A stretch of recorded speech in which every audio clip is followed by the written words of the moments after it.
Okie dokie, good evening. It is February the 10th, I think. Yes, February the 10th, 2025. Welcome to Scouching Live. I, of course, am your host, Will. I am joined by my producer, AJ Jadero. AJ, how are you? How was your weekend? How are things? What's shaking? I'm doing all right, but I'm a little frustrated because I'm not happy that the Leafs got swept by the Vancouver Canucks Mm, because of Oliver Ekman-Larsson. That guy sucks, and I will keep saying it.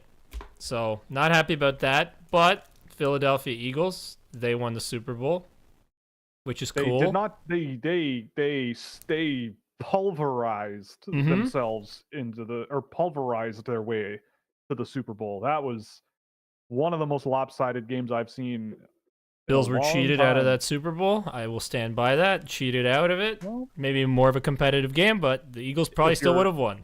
if you're a believer in karma, the Chiefs got kind of maybe what they deserved. If you believe in the conspiracy theories and karma, maybe that's what this all culminated in. hmm The end of their dynasty in a complete and utter failure and trash fire.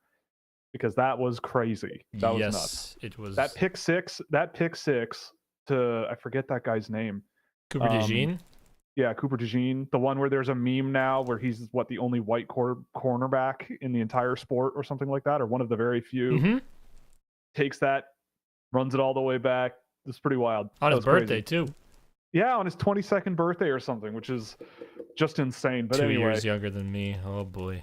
oh, don't you learn pretty quickly not to compare yourself to professional athletes. I think that's a thing. It Yeah, is a thing man. that has made me feel a lot older than I actually am. Is thinking like, oh my god, Luke Shen was in my draft year and he's retiring. Steven Stamkos is like hmm not on the Lightning anymore because of his age, partially.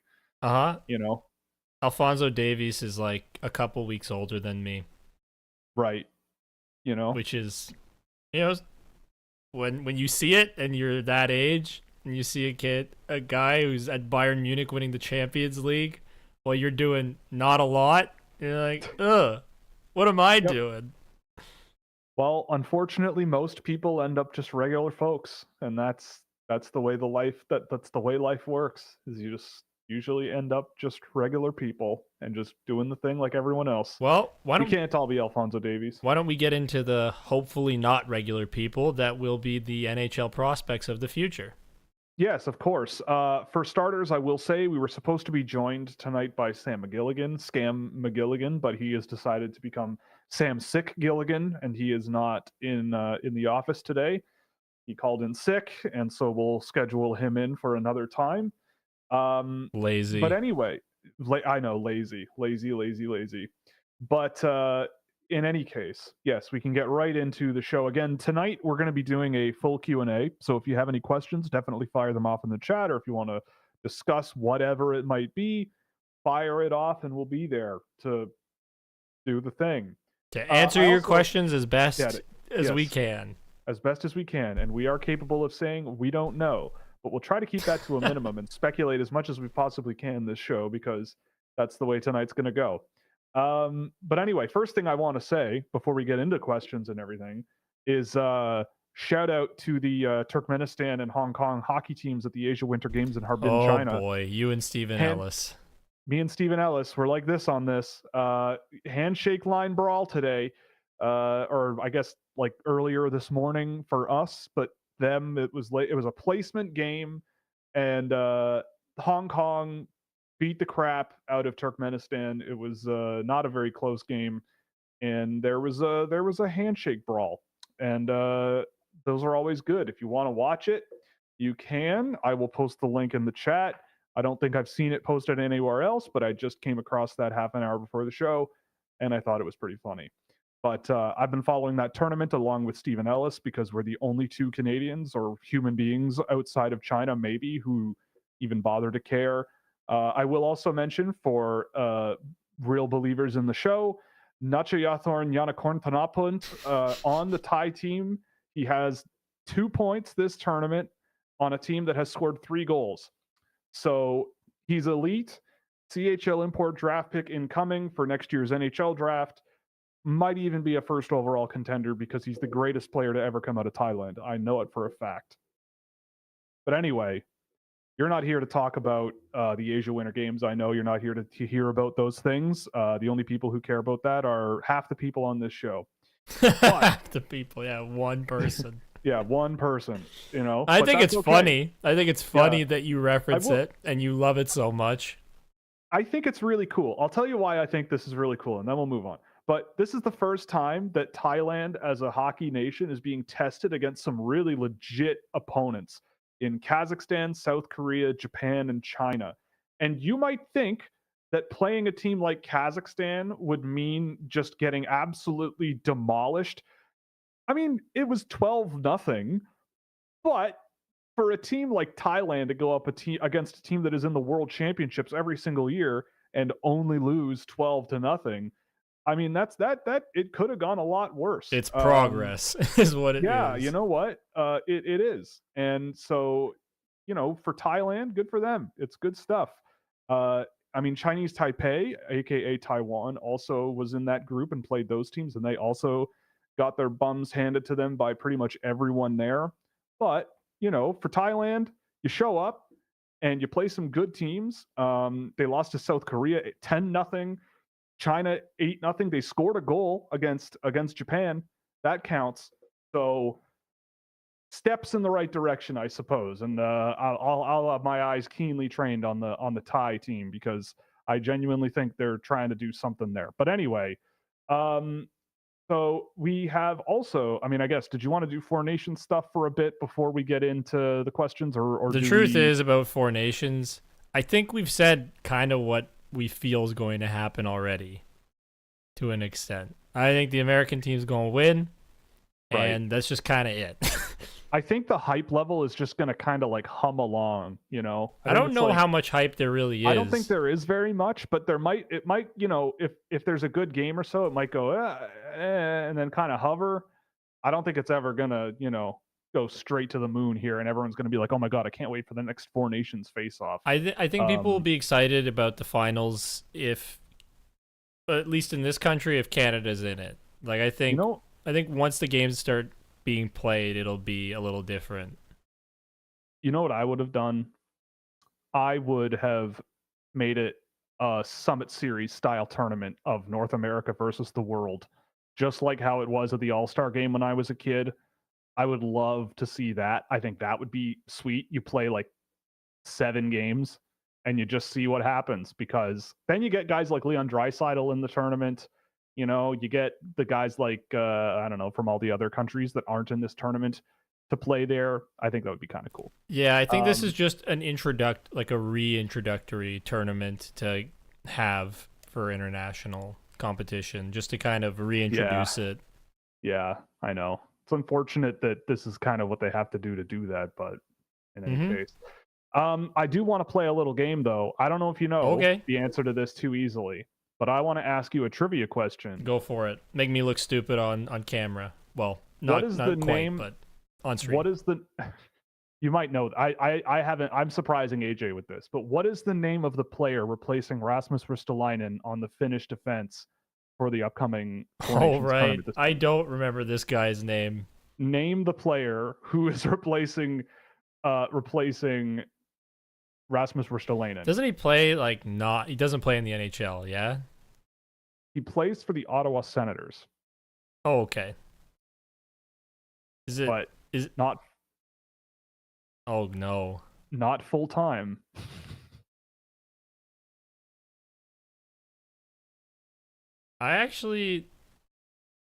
See, you're making me look stupid, Will.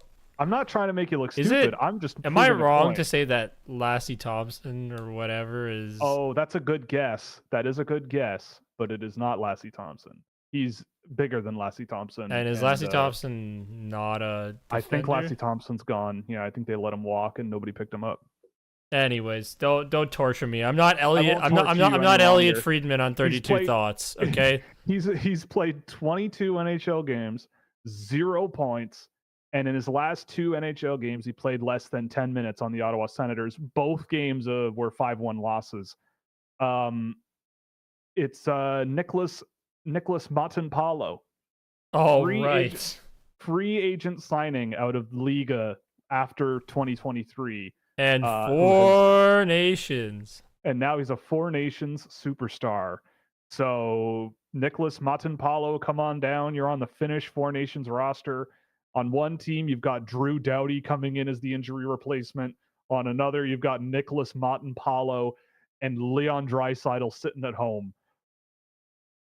The best on best. Well, and David folks, Pastrnak's sitting at home too. Like, yeah, don't David forget about Pastrnak that. sitting at home. Kirill Yeah, Kaprizov sitting at home. Yeah, the Czechs don't have a team. Like, man, honestly, like watching so much international hockey over the years, I feel like the Czechs versus the Finns. I'm putting my money on the Czechs over the next 10 or 15 years. But right we're not now, talking about that. though, Right now, yeah, no. Right no. now, probably still Finland because they've got some star power. STAR. Anyway, I just thought that would be a fun question to posit and see if you knew, because I saw that today and I thought that was wild. No disrespect to Nicholas Matanpalo, but like, I think that's just crazy. And what is the thing? Like, Dallas has half of the defensemen that were supposed to be on that team or something. Anyway, should have been Topi Niemela. Oh my god. Yeah, I guess, but he's not big enough. He also doesn't beefy. play. He's not beefy like Nicholas Matanpalo. Yep. Anyway, all right. Well, let's get into the questions. We did get a couple from Instagram that we did not get to last week because we had people on the show, and so I will go through them right now. There's just a couple of them, but again, today's a Q&A, so if you fire them into the chat, we'll get to them as soon as we can. So someone reached out and asked what I think of Lane Hutson playing on the right side of the ice in Montreal. I'm not gonna lie, I haven't seen them for a while. So I don't know if he's actually playing on the right side as of now, or if that's just a hypothetical of would I do it. Personally, let's treat it like a hypothetical then. Yeah, if it were a hypothetical, I probably wouldn't. Just because, I mean, I think he's got the skill level and the skating ability to play on the right side, but it is a lot more, I mean, it's a lot more complicated, like logistically and biomechanically, to play on your offside, and he is pretty small and doesn't take up a whole lot of space. I probably want to put him in as advantageous as a position as possible. So for me, I mean, maybe I try it, but he's only halfway through his first full season of NHL experience, right? Like, he's still not perfect, and I think you work through what he is now without, he's already playing top pair minutes or whatever, so keep riding the horse. But I don't know. I wouldn't be rushing to put him in a very, very, very difficult spot to be in, especially for a smaller defenseman. But I think he has the talent. And right now he's listed on the left. So okay, so maybe it was a hypothetical. And then someone else asked, do you think Ivan Demidov could make the transition to center in the National Hockey League? No, I wouldn't do it. I think that his game is so much more well suited to the wing. I don't remember him playing center at all last year or ever. I don't know about 2 years ago, but I don't think you make him a center. I know Montreal could use a center, but I don't think I'm going to force him into that position. I just don't think he has like the physicality and the like defensive awareness, I don't think, to quite do it at the NHL level, especially considering he hasn't played wing this year or last season. That's a lot to ask of him. But I think that as a winger, yeah, I mean, there's nothing wrong with him and maximizing what it is that he brings, because it would make him an excellent player at that position, and I would leave him there. All right, so let's start digging into this. Yeah, first things first. Oh, by the way, yeah, so Igor Chernishov is the man. Stay tuned. We got more on Chernishov coming to the channel. You can just say what we're gonna do. He's one of the guys we're doing a video room on this week. The other one is Quentin Musty. So Sharks fans, we're double dipping. And Rayanne, if you're watching or listening, I'm sorry, but we're not doing Matthew Savoy yet. So we're never doing Matthew Savoy, unfortunately. No, I love him. But nobody's going to watch it. Nobody's going to watch it. Yeah, no one's going to watch it. And nobody's going to watch it. It seems like in this series, no matter what, the only people who watch the videos are the fans of teams who are miserable. It's only the videos that do the best are the videos we do on Sharks prospects, Blackhawks prospects, and Habs prospects. Yes, exactly. And that's it. Those are the That's only ones that do well. Yep. Everyone else is watching the actual NHL because they're not a degenerate like me. Anyway, yeah. So look forward to that coming later. Maybe we try a Nashville prospect and see what happens one time. Hey, I'll make a video on Joaquin Kamel Matthew Wood, just Matthew shooting Wood from. any day.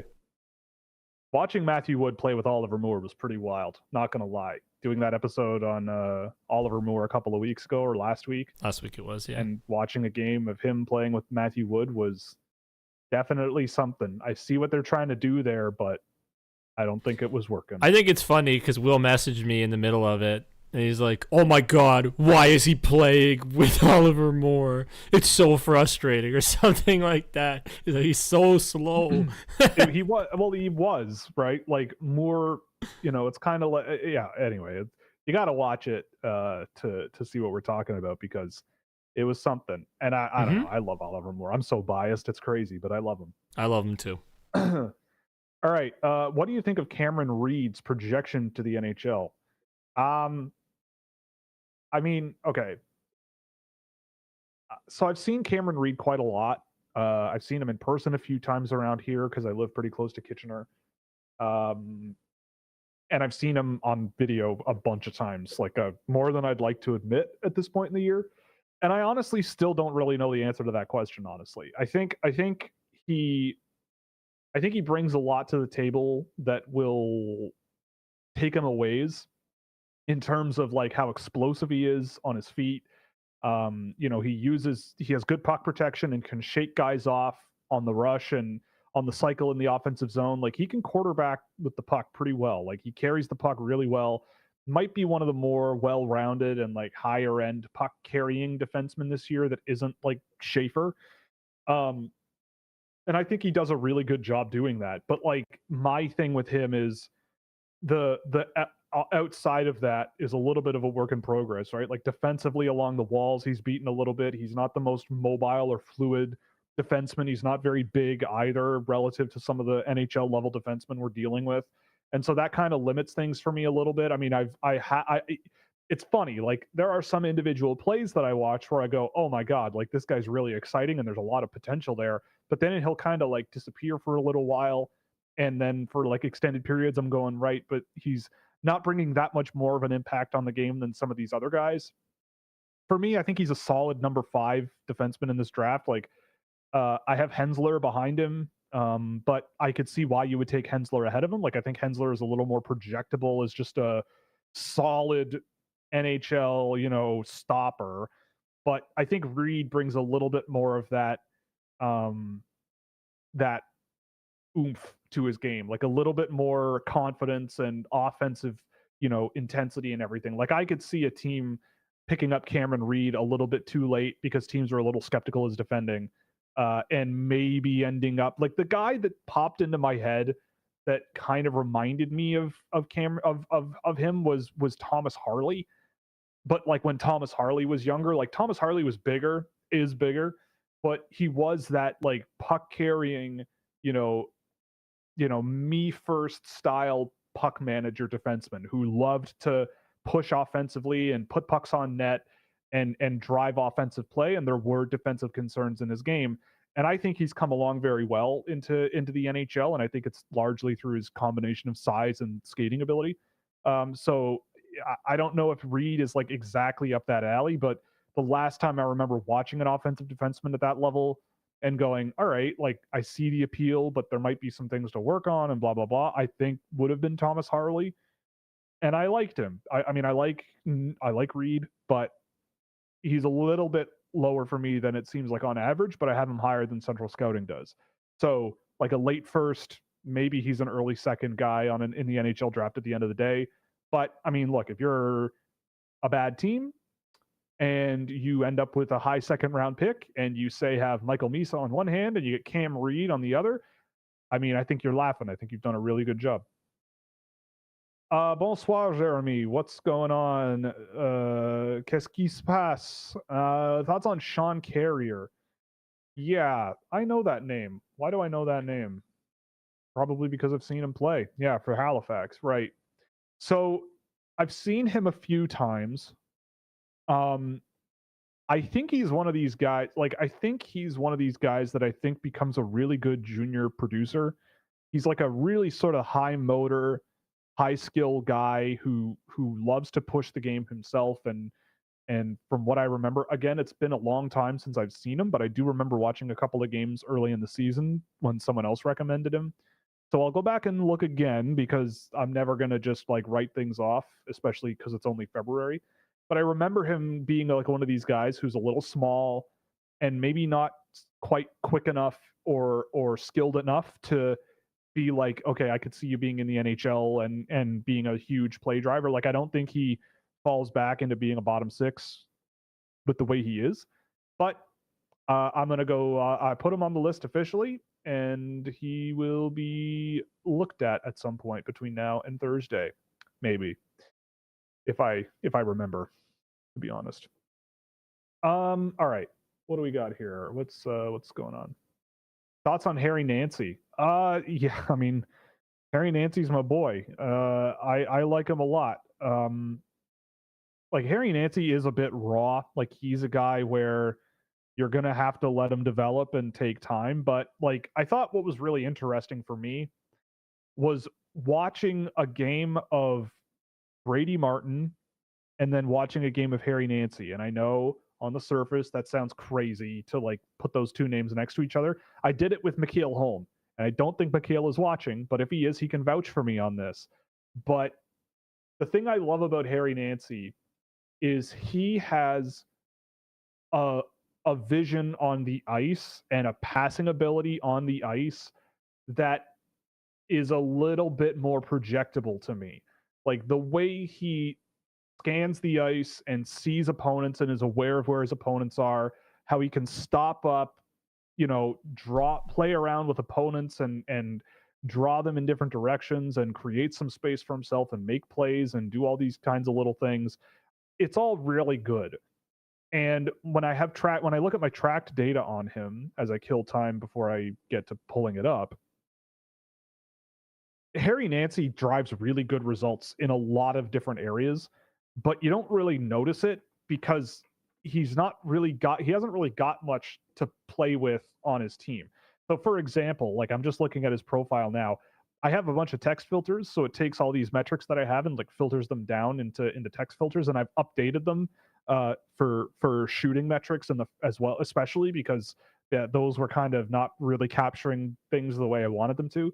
And so with Harry Nancy, he's listed as a guy who gets really good value from the home plate area, so not right in front of the net, but like that mid range area. Like he does not take poor chances from there. When he's shooting, he doesn't waste his opportunities, but he's not really shooting the puck a whole lot.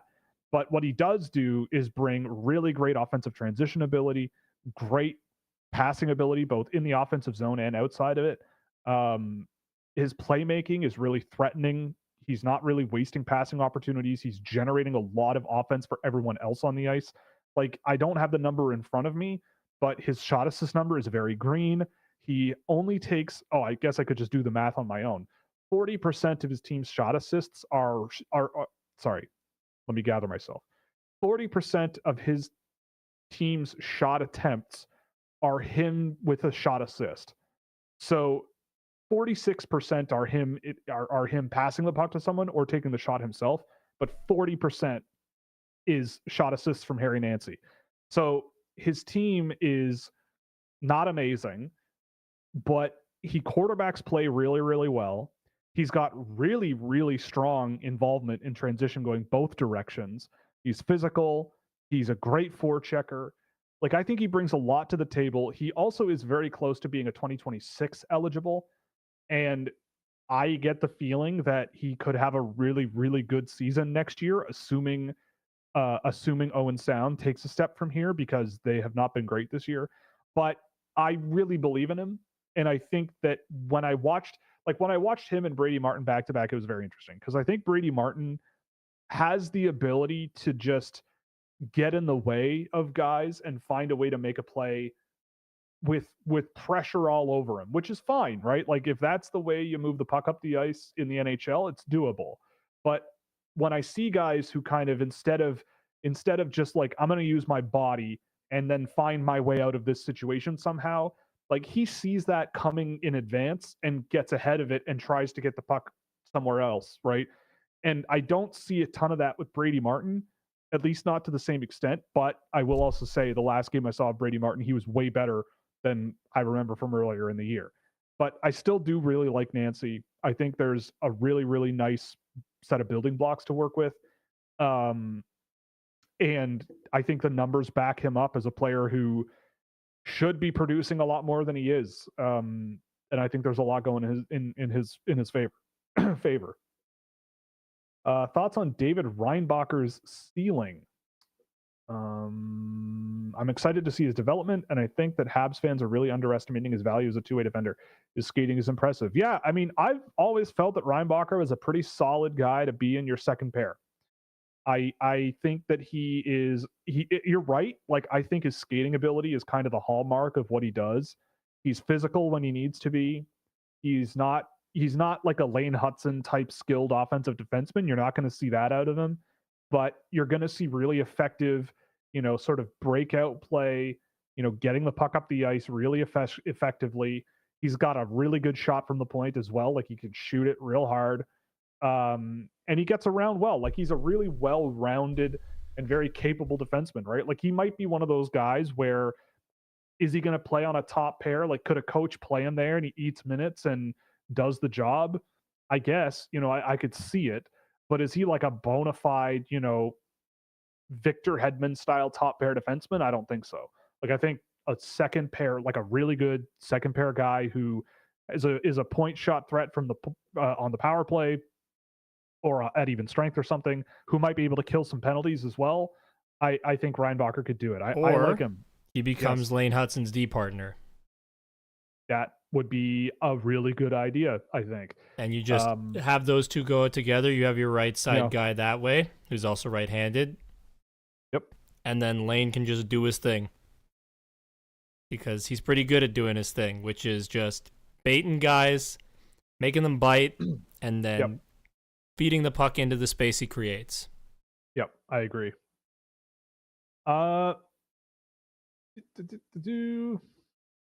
Igor, a lot of Igor Chernishov fans. I mean, he has been off to a really hot start, and the game I did for Video Room was hilarious. It was an absolute tire fire of a hockey game, and Chernishov I think had 3 or 4 points, and it was hilarious. I mean, I missed watching Igor Chernishov. It was kind of funny. It's actually, I'll mention this too.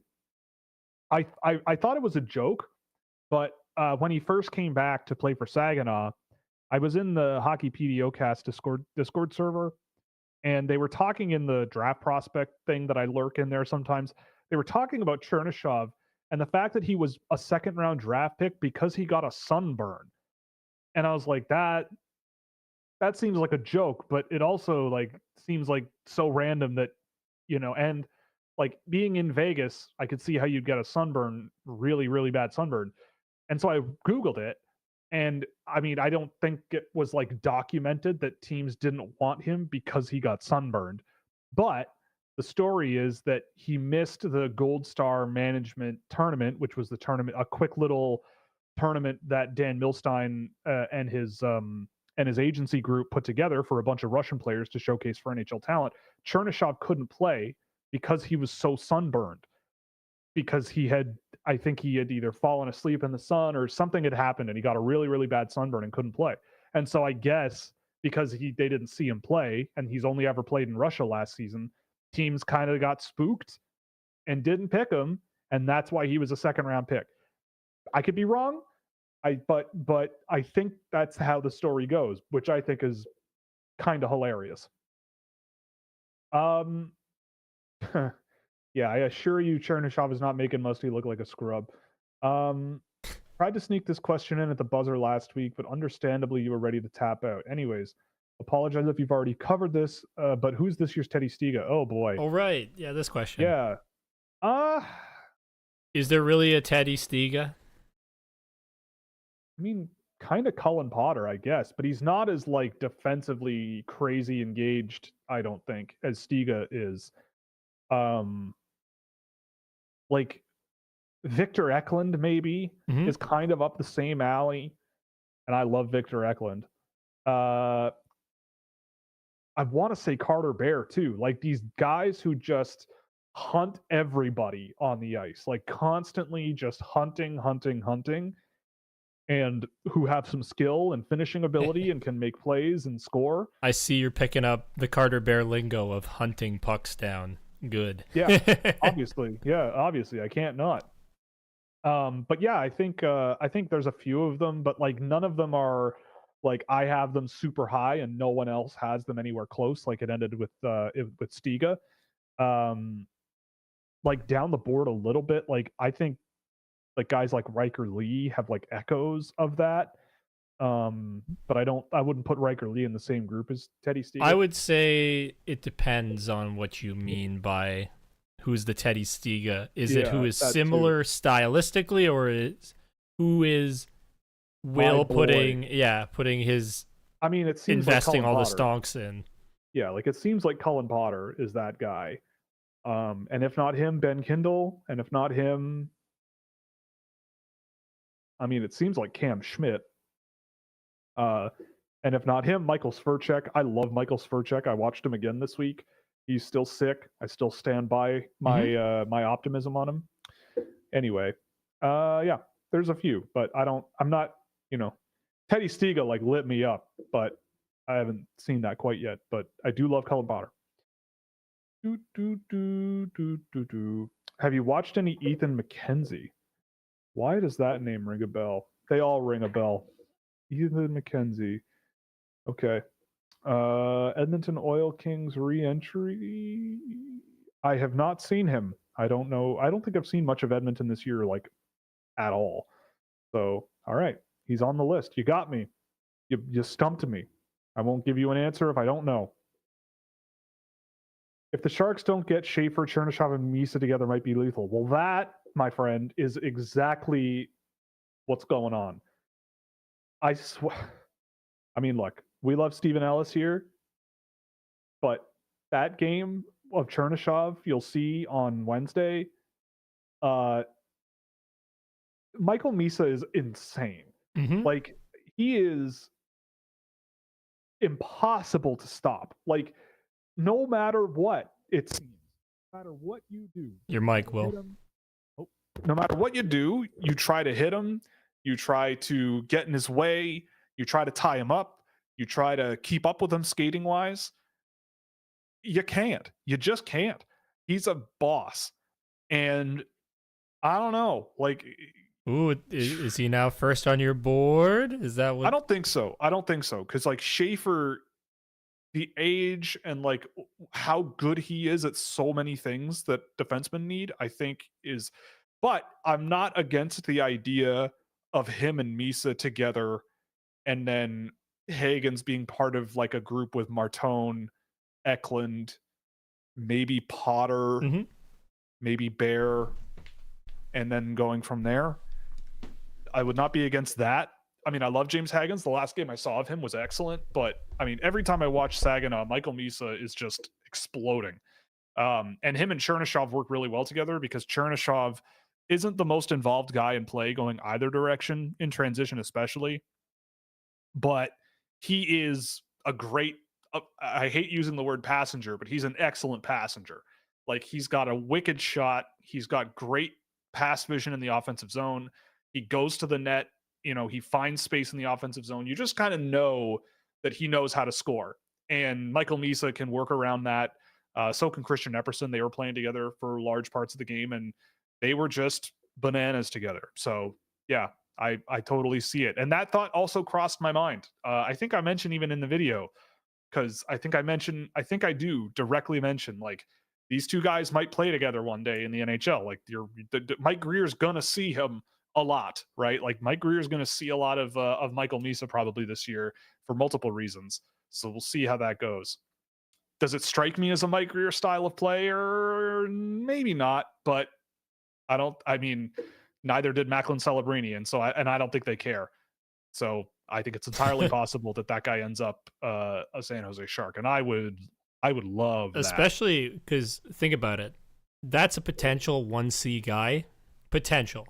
Not saying he is or will be, but as a guy on your second line, for sure. Right? With Michael Misa. Yep. He will be an excellent 2C if that's what he is required to be.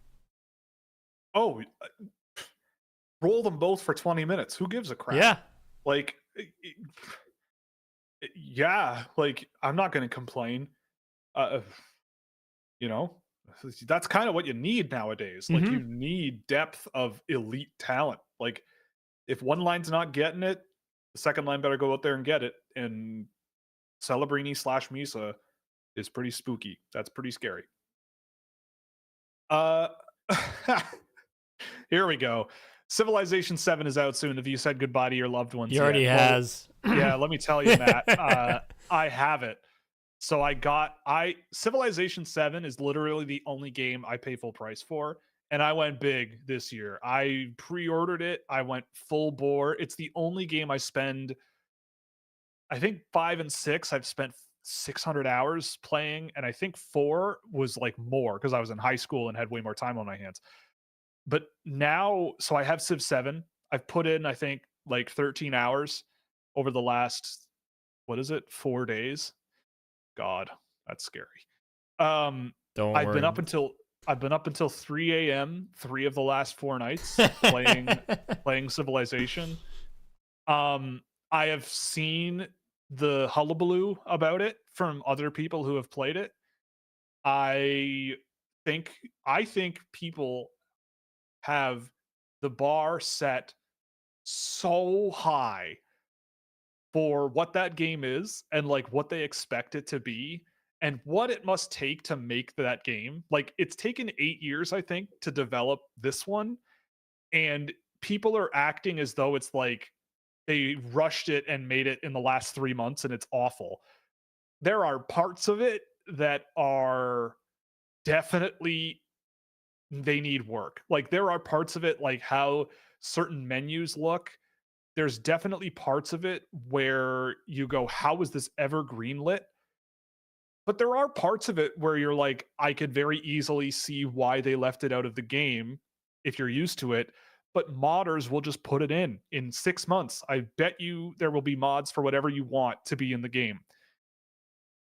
There is less information. Like, if you're really into the nitty gritty, like min-maxing kind of thing, there is less of that, and there's less that's information. What a lot of those people are complaining about. Fair enough. But we're talking like the 1%, I think, of Civilization players who are that intense about it. Look, the thing I really don't like is there are some situations, and I can't put my finger on them right now off the top of my head. There are some situations playing Civ 7 where they don't like, there's information that's important or there's a decision that's important to be made, and they either don't check if you really want to make that decision. Like, you have these things called legacy points, which give your civilization a boost in some way. You click one and it immediately approves it without checking, and you don't get to undo. So that's sketch, and it's very easy to make a mistake. Another one is like, there's like menus and you have to select things, but it doesn't highlight in a way that makes it clear enough what you're highlighting.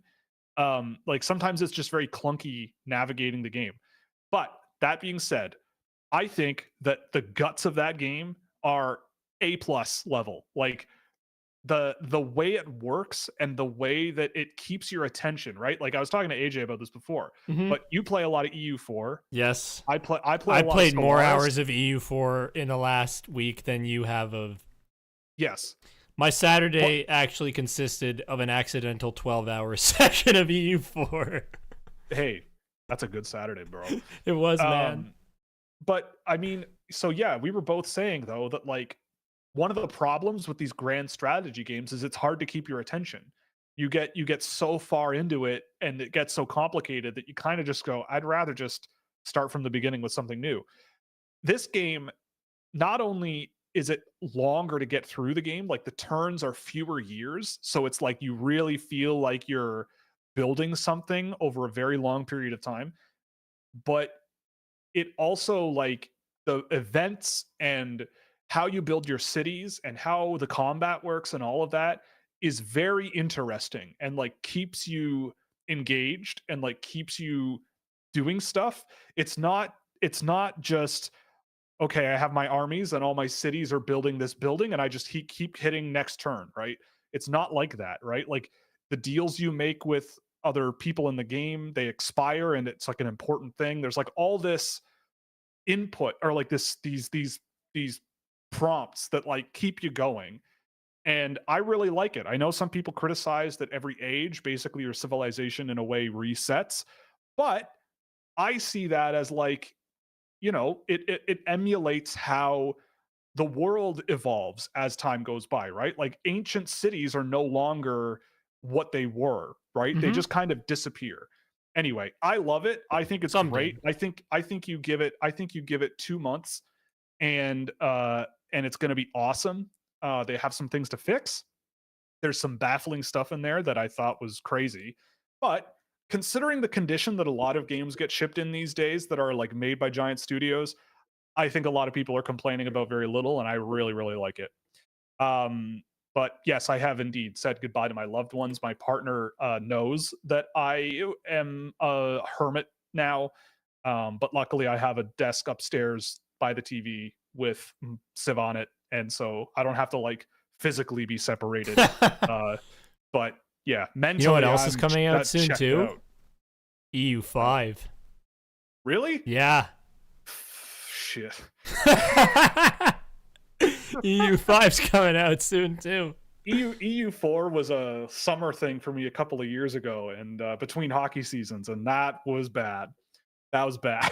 EU4 is so good, man. It is really good, And especially once you get way better at it. Like I've gotten way better at it recently. right? I'm making so much money as Germany right now. It's ridiculous. The Germans. Okay. Anyway, back to hockey. I need a big mobile right-handed shot defenseman with plenty of runway that you can find past the third round. Oh my god. That's a tough Well, one because big right hand, yeah, you're everybody looking. and defenseman, there's a lot of teams that want that earlier. Well, It's also I hard to would project. I would say that I would point you at the direction, and you can watch this player yourself for free on YouTube.com. Roman Bausov, Russian defenseman. He's like 6'6", and I bet no more than 120 pounds. But he really, really skates well. He plays pretty smart. I think smart, safe defensive hockey with very little in the way of offense. Like he is, yeah, it's not great, but I think that in terms of like he's I think one of the better pure defensive players in the draft. Like with how big he is, how he uses his size, how he uses his reach, and he's not very physical because he doesn't really need to be. But the skating ability and his length is really, really good. I'd say him. Quinn Beauchene isn't very big, but he is very mobile, and I think there's plenty of runway. Other big guys, Max Senichka, a Czech kid. He's also pretty big, but I mean, Central Scouting seems to love him. Sean Barnhill is another one. I actually have really liked Sean Barnhill. He is big. I should actually mark him down for doing a game of his because I think it's overdue. Yeah, it is. So I'll do another one of him soon. But Sean Barnhill's one that I also like. He's just big and really mobile, and I definitely think he needs time, but he's a good one too. There's a few. They do exist. There's not a huge amount of them, but they do exist. Have you guys heard? Whenever the chat refreshes, it just zooms around and I miss everything. Have you guys heard that Chicago is taking a forward no matter what? If they win the lottery and pass, the Sharks probably still get Schaefer, and Chicago's locked out of the lottery for the 2 out of 5 rule. I'll believe it when I see it. It is, to me, it is way too early for that to be a definitive thing. Like I am not. It's February, man. Like does that pass the smell test to you that a team in the NHL is like, you know what? It's February. Regardless of who is available for us, wherever, we're drafting a forward. I think the odds are heavily in favor of drafting a forward because there are a lot more forwards at the top end of this draft that I think are worth drafting really, really high than defensemen. I have 2 defensemen in my top 17. In my top 20, there's 4. So you're looking at a ton of forwards. Does that mean teams are going to reach on defensemen really high? Definitely, for Oh sure. yeah, Definitely. it always But happens. it always happens. But if I am Chicago or any other NHL team, I'm not making that declaration whatsoever. If I am certain that I am drafting really, really high and I am the Chicago Blackhawks, I still think I don't know. They could I know they drafted Levshinov last year, and oh my god, obviously revisionist history. But if they had drafted Levshinov or drafted Demidov last year and were in this position this year and drafted Matthew Schaefer, that is outrageous. But because they have Levshinov and guys like Rinzel and guys like who's playing Del on that team now? Mastro. Del Mastro, Kaiser, who else is who's the oh my god, Vlasic. Mm-hmm. Maybe they don't think they need more defensemen and they just need more forwards. And a guy like Michael Misa goes to the NHL with them. I mean, if your center depth at the end of the day is Bedard, Misa, Moore, yeah, I mean, cool. Disgusting. That's gross too. So, maybe that's just what it's going to be. How would you describe the play style of Eric Nilsson and Shane Vinsagi? Okay, well, Nilsson is a very, very smart and intense 200-foot guy.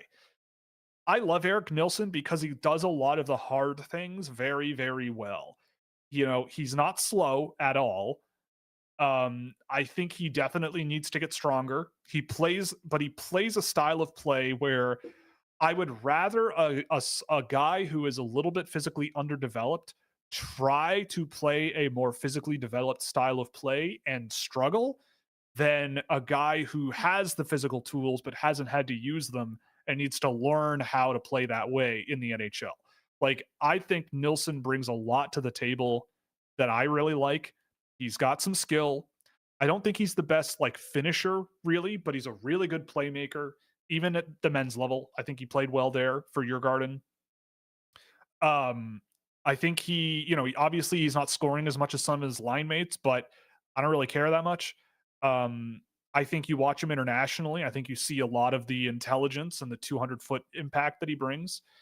I like him a lot. I've come down on him a little bit since ranking him in December. I do think he's more one of the pack, but a pack that is a lot higher than where most people have him ranked.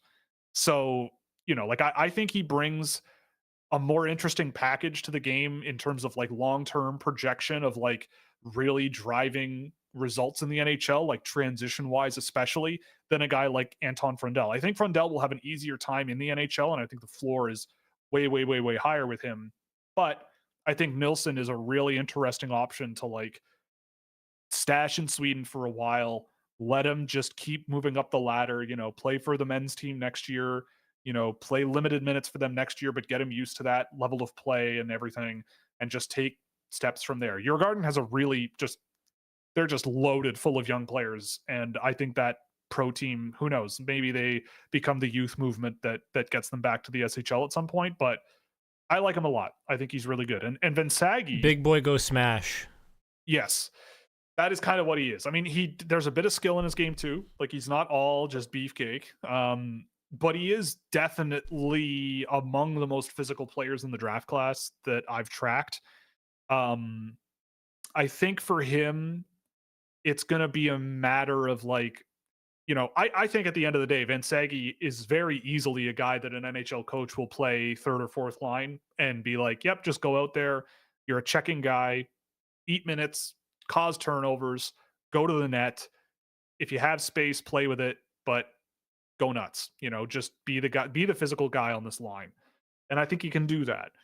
But I do think there's more there too, that if you leave him in college a little while longer, I think he could get a little more confident. I think that if he can learn how to sort of settle the puck a little bit easier, play with a little bit more confidence than he has. Because I've seen some isolated moments of him where he has just been pulling pucks around guys and taking just insane shots from mid range and just carrying pucks to the net and doing a really good job of all those things that make a high end player. But then he kind of just disappears for a while and you don't really see much of him. But then he kind of he comes and goes. But I think there's a really, really good player there. Yeah, he's in my first round still, lower than where I had him in December, but still in my first round.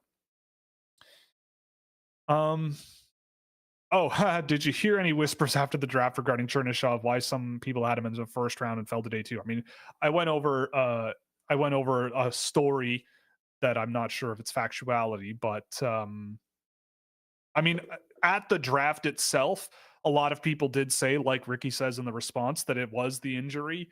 But a lot of people also were just like, well, he plays in Russia. We didn't see a ton of him, and we want to keep our jobs.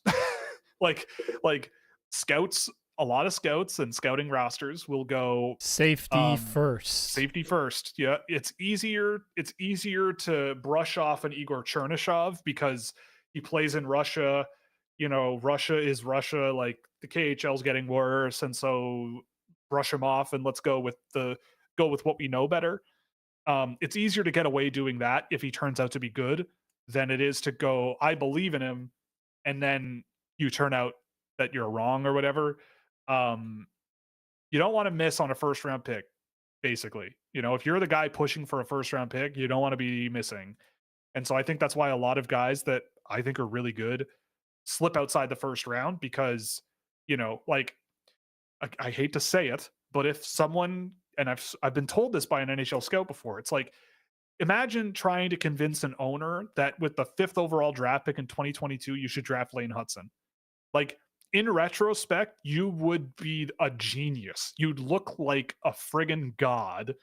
But at the time, large subsections of a fan base would think you were nuts, or coaches would be like, why did you do this? Because this guy is never gonna be a top pair guy, and that's what you want to draft in the top 5.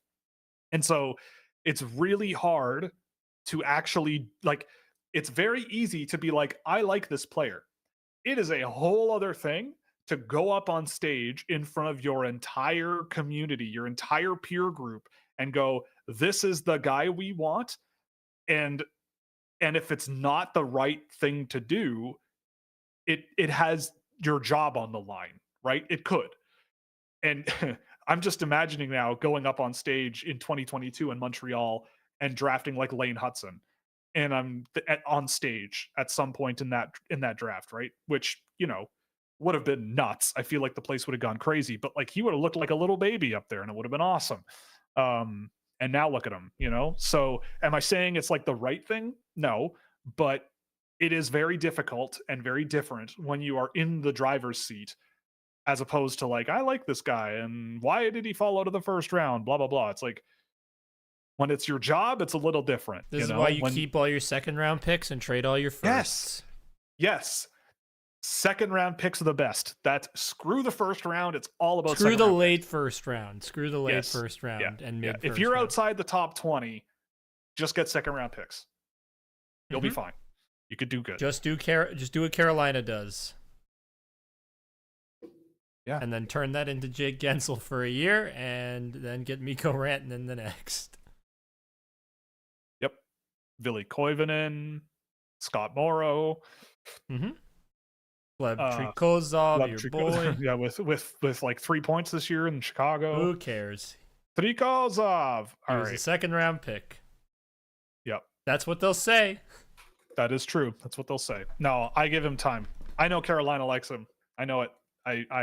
They long game. Think long game. Anyway, notably, the draft is thought of to be fairly weak and not so deep, but for the sake of trying to procure good questions. I like that. I like that phrasing. I like it too. To procure good questions. That's good. That's good. That's an excellent use of the word procure. It is. Yeah. Yeah. Good one. 2 to 3 players who could unexpectedly shoot up a board. I mean, unexpected to me. Who's Beckett Seneke this year? That's what this question is. Like a Justin Carbonneau, maybe. Like, because that was kind of like Justin Carbonneau kind of gives me a lot of what I saw in Beckett Seneca. where it's like this guy just. Who reminds you of Cutter Gauthier? Who reminds you of Cutter Gauthier? That's another one.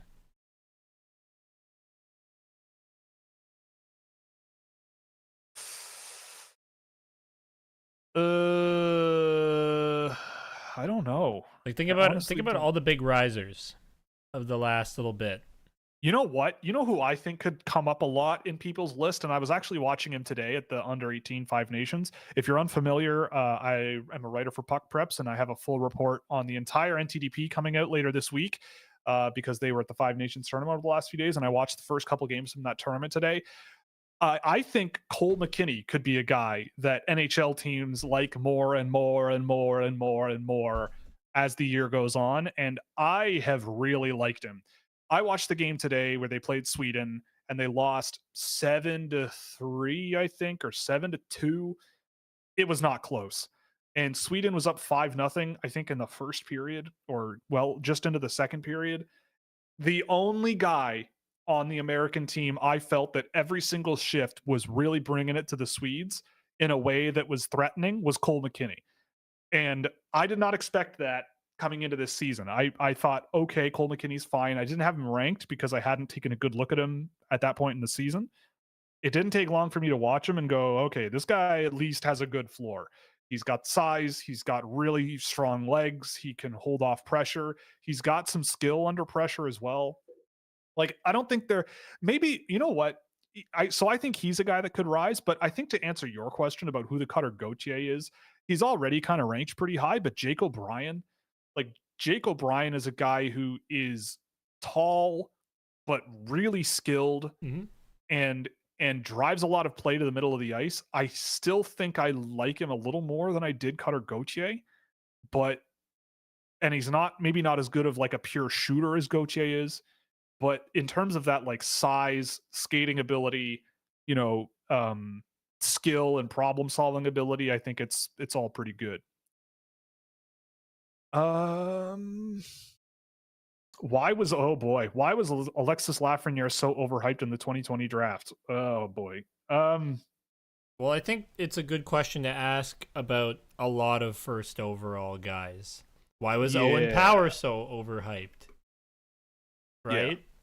Yeah. I feel like in a lot of cases, it is just, here's the number one guy.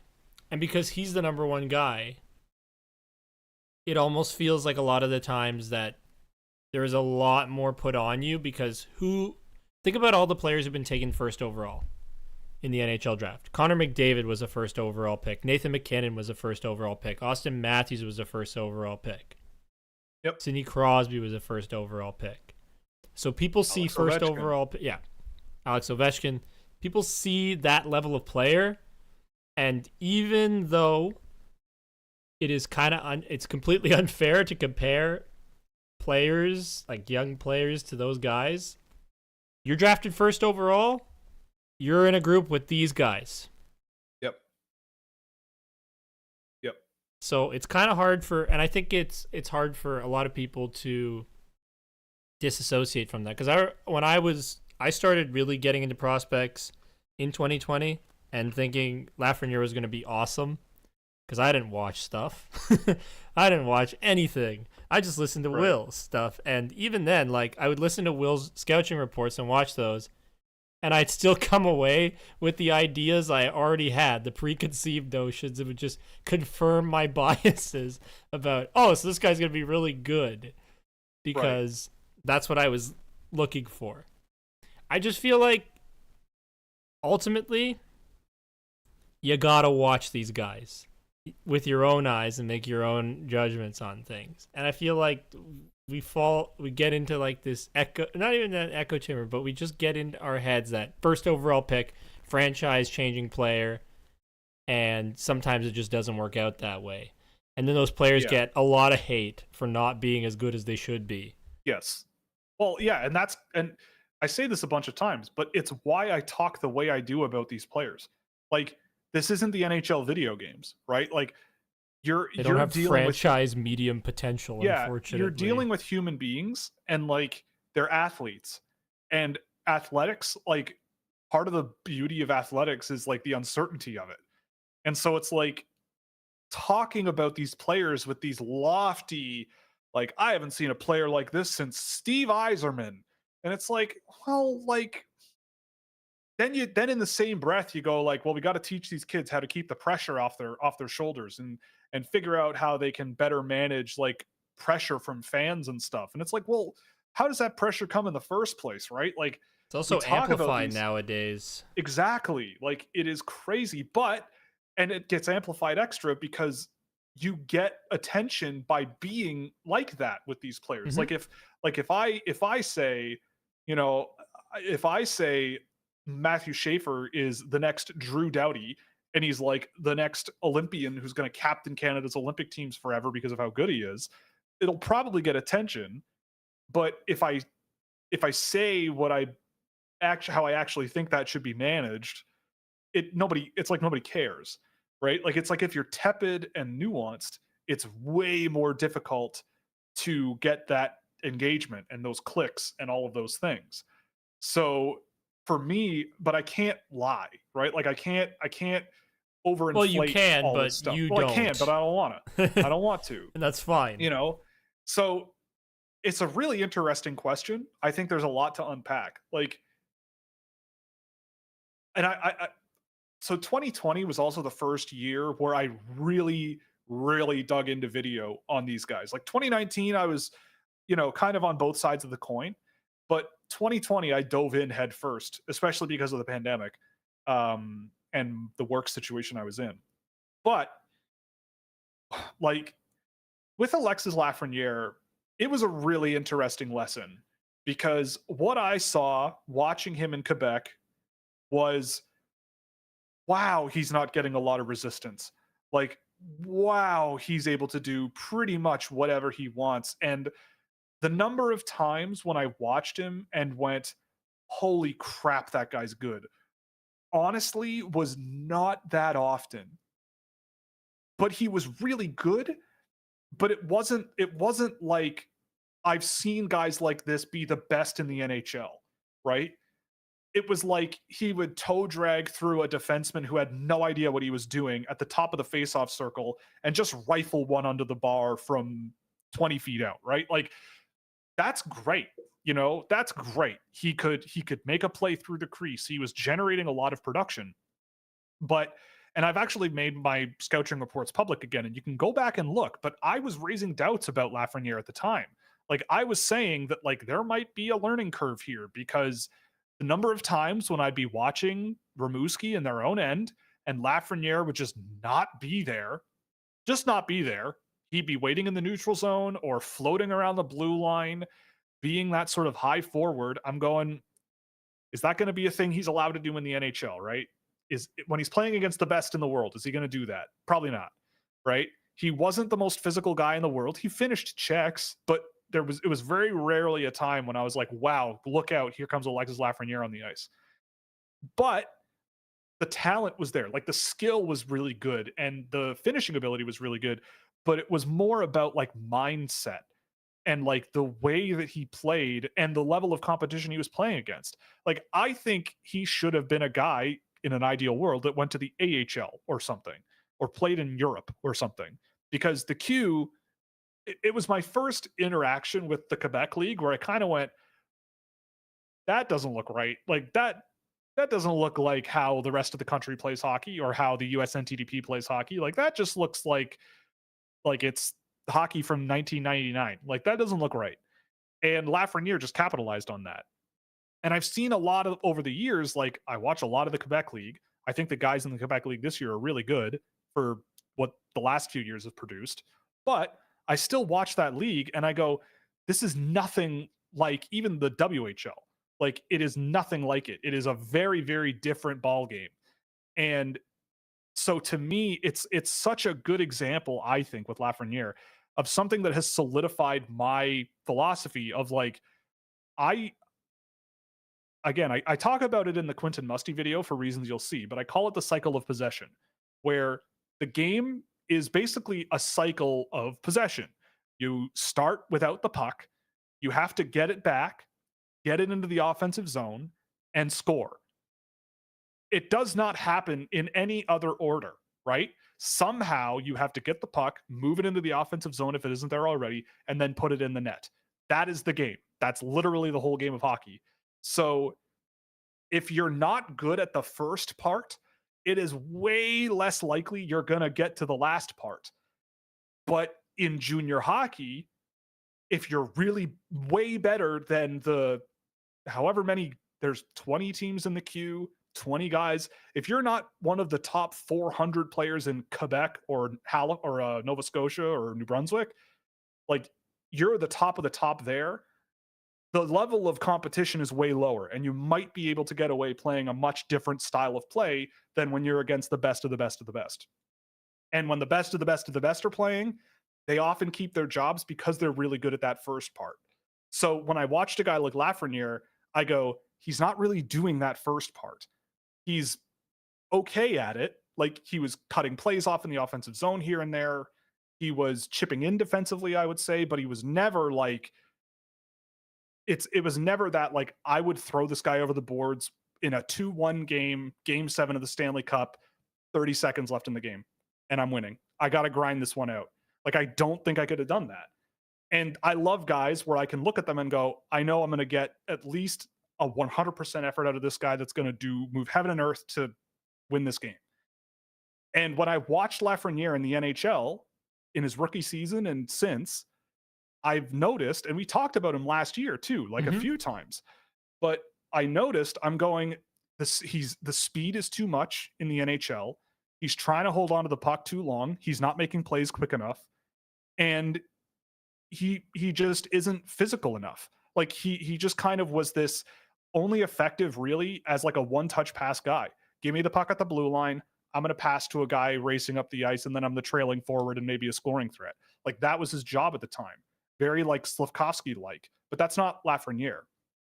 And so what's interesting is then going, well, what happened to him? And I think he got better and a lot more useful in the NHL. I mean, he was playing with Artemi Panarin, so that will catalyze anybody. But he was moving a little bit quicker. I think he lost a little bit of weight, and played a lot more physical first, which is kind of what you need to see. But the pace of his game and the real speed that he has just isn't that game-breaking level that I think people alluded to. And I think that that's partially because the level of competition he was in was not illustrative of what's out there, and in the grander scheme of the world of hockey, I should say, not just like in Quebec. And I think it got exposed a little bit. And what I will say, and then we'll move on, the 2020 draft, when you look back on it, and when I look back on it to what I saw of those guys at that time, I think it's also a really good example of how North Americans undervalue Europe. Like they still do to this day, in my opinion, but like they undervalue how good those kids are. And like when you look at a guy like Lucas Raymond, I watched him in the SHL all season long. He was awesome. Like he was smart, following play really well, making smart plays, putting pucks in front of the net. Like in retrospect, in my heart of hearts, he might have been the most impressive player in that draft in all respects out of anybody. Maybe Marco Rossi, I thought, was better in terms of what he did well.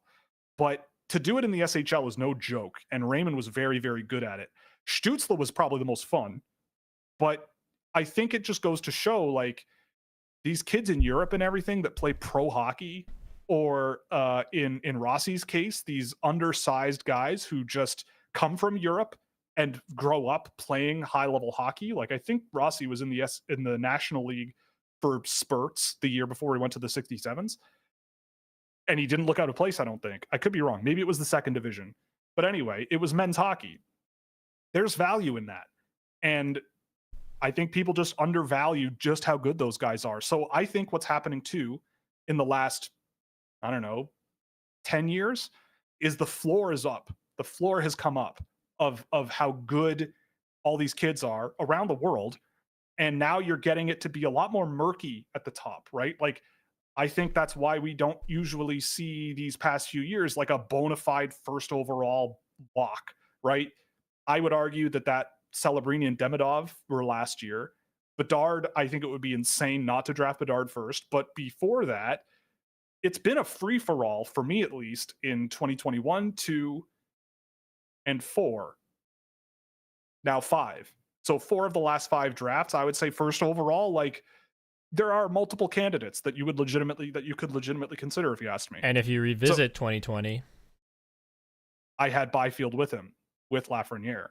But beyond that, you could pitch a case, I think, for 3 players to go first overall in that draft. Yeah, Quentin at the time, though? No, now. I'm saying now. Okay. Byfield, Stützle, Raymond, and then Rossi just outside of that, maybe, in terms of like who you would take first overall. I think that's now. fair. I think Quentin that's Byfield fair. is a monster. That guy is a monster now. He's a bad man. He is ridiculous. He's so huge and so silky with the way he passes the puck, man. And he's quite the intense boy too. I love him. Yep. I love him. Yeah. I mean, one more thing though, Will. What? Seth Jarvis or Alexis Lafrenière? Jarvis. Yeah, it's Seth Jarvis. Yeah. Like Lafrenière is not a bad NHL player, I should say. But yeah, like Seth Jarvis. And at the time, even with my doubts about Lafrenière, I wouldn't have done it. But Jarvis is great. He's a great player. He's so good, man. He's so good. Yeah, like it's just so unfortunate because Lafrenière probably shouldn't have jumped straight to the NHL. And if he didn't, I wonder how his career goes, right? Like if Lafrenière were actually Swiss, how would his career gone? I don't know. We'll never know. Also, his career is not over. But yeah, he's not been amazing this year, I don't think. I don't think he has, no. But the last thing I'll say is, yeah, like it just goes to show that, especially in Europe, the developmental system over there is really, really good for the athletes. It's a local club. You grow up playing for them very often. You play with your friends. You spend multiple years there. You can, if you're really good at the under 16 level, good news, you can jump up and play under 18. If you're really good there, good news, you can jump up and play under 20. If you're 16 years old, you could be playing under 20 hockey in Sweden for 3 years straight and then be draft eligible, right? And if you're really good, they might go, hey, you want to play against grown men who are doing this for a job and you'll make money doing this? Like, you want to talk about a motivator.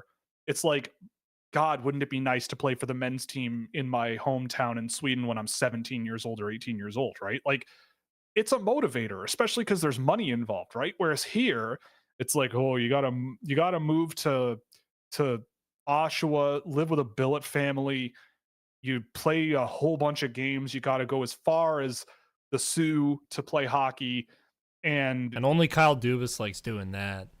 Right, only Kyle Dubas likes doing that. Like the proposal for European hockey and the model over there is so much more enticing and better for development, in my opinion, than what we do here. And I think with things, and I think Lafrenière is an example of the shortcomings of how we do things, of like this such a focus on this community level style of management, right? These local teams, these like small junior programs, and they always are like, we have no money and blah blah blah. Oh, we have no money, right? But like in Sweden, a lot of teams don't have any money, but there is a hierarchy there that is very bottom up and developmental. And like here, it's like you play for this team for 2 years and then the coach is bad, so you move to a different team in your town and that coach is no good all of a sudden, and then so you move to another team and then you go to the OHL and then you do this and you do that, and you're moving around and doing all this stuff, and then you play there until you're 20 and you kind of have to, and then maybe you go to the East Coast League and then all of a sudden you're playing men and you're 21. Whereas these Swedish guys like Sverchek and Nilsson and Frondell and Eklund, they're 17 years old playing men. And I think that that's a huge, huge advantage that raises the floor of these players and makes the transition a lot easier for them to then go, okay, coming over to North America and playing. It's an interesting conversation. And yeah, I think, I don't know. It's an interesting question. What do you think is the best path for Martone's development after he's drafted? I mean, I would keep him in camp for a while if I'm an NHL team, unless he really is having trouble. Like, give him a couple of preseason games. The best thing, like, if you send him back to junior, I wouldn't be against it based on what I've seen this year. Like, I think one more year in junior for him wouldn't hurt, and then he can go to the AHL the year after if he needs to. I think he's great, and I think if he goes back to junior, he's going to have a phenomenal year. But I'd rather that than like have him play third or fourth line minutes in the NHL and like have to grow and adjust on the fly there. I just think that's a lot right now. But I would keep him around. I would give him a lot of rope to sort of play with and see what he can do.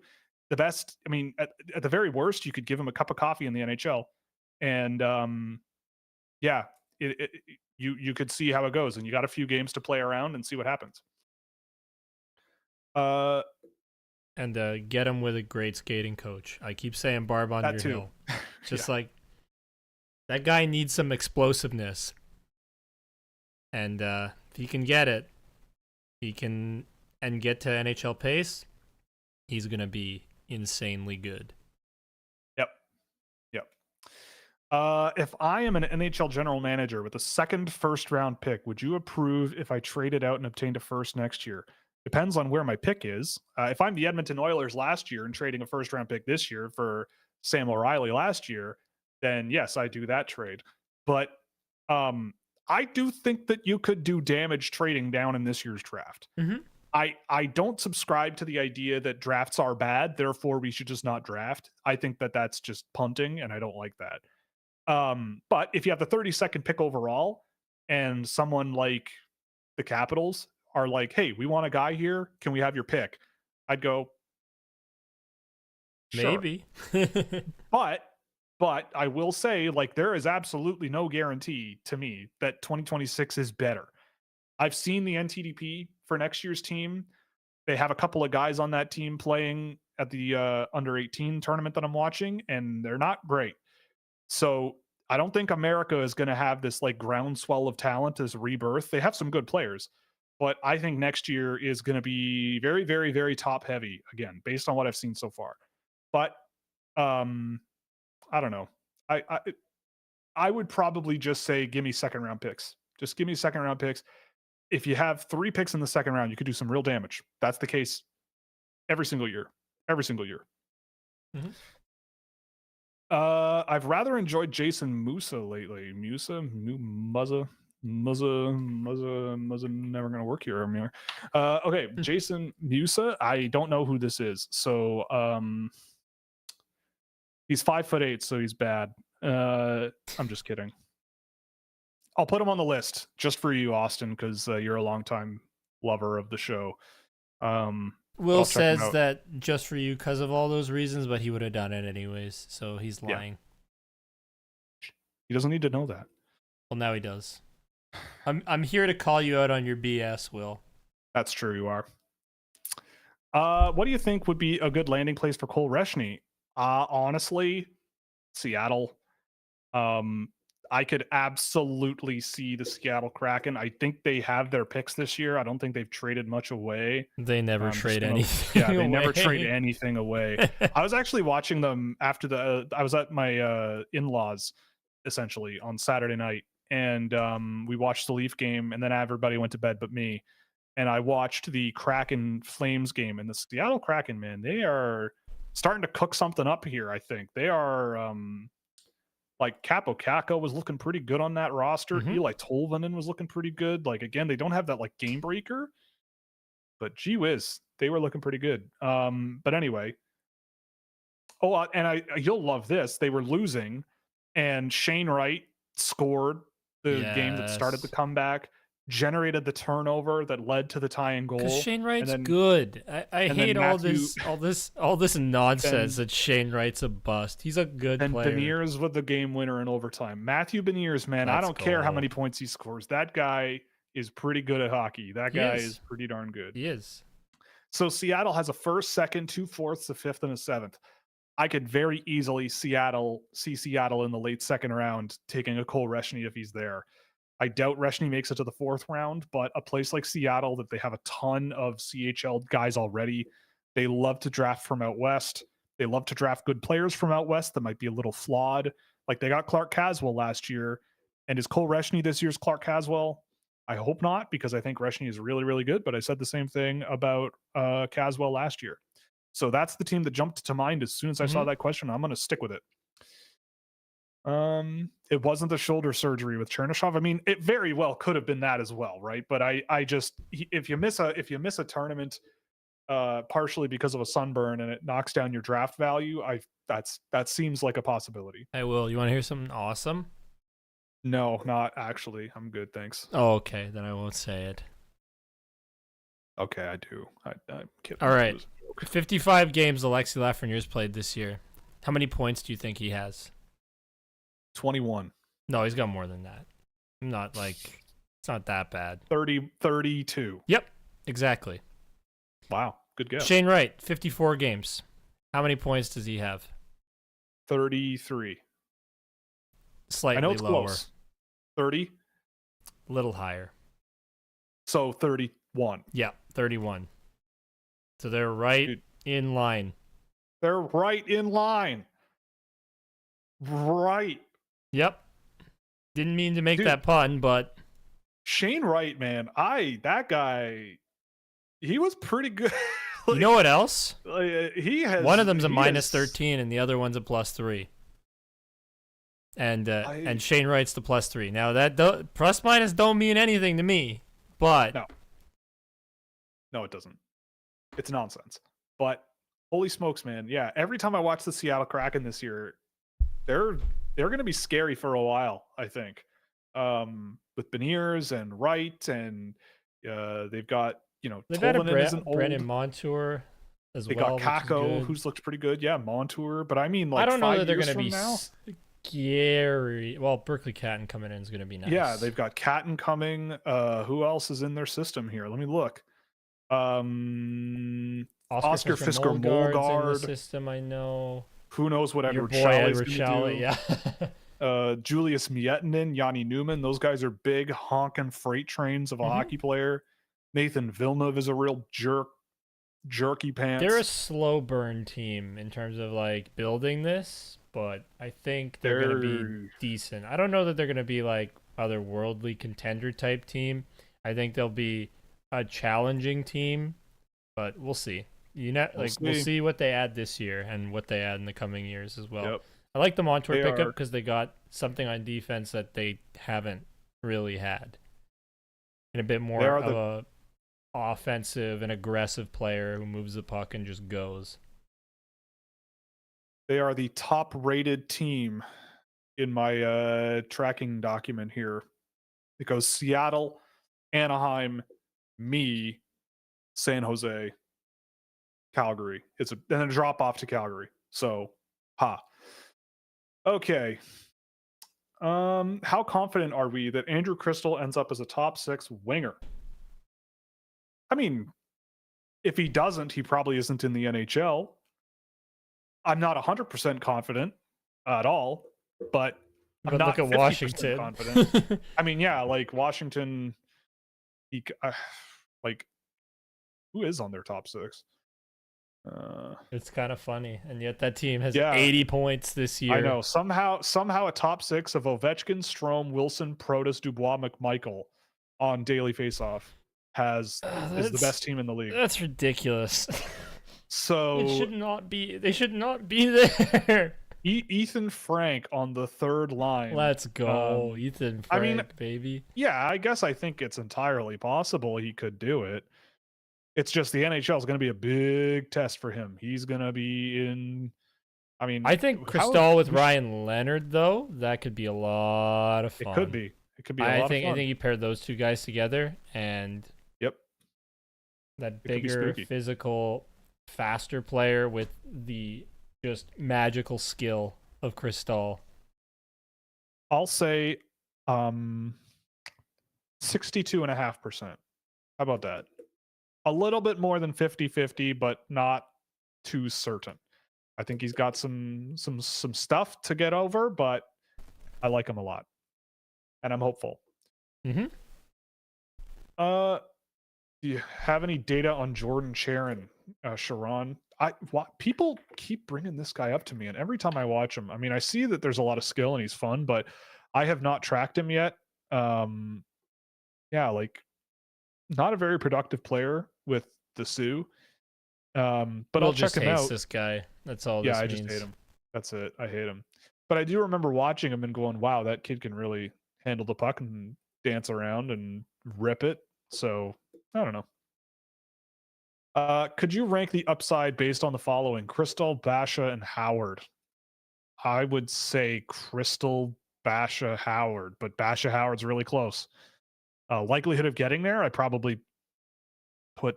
Oh God, I don't know. They're all a bit of risk there, but I mean Howard's been really good this year. Take out the age element. Still have Schaefer over Misa. Yeah, I think so, but they're very close in my opinion. Misa is indeed young. He did get exceptional status, but they're like both 07s. Schaefer is just like Schaefer's almost a 2026 eligible. Like he's just extremely young. Misa is about 6 months older, I think, something like that. Yeah, 6 months.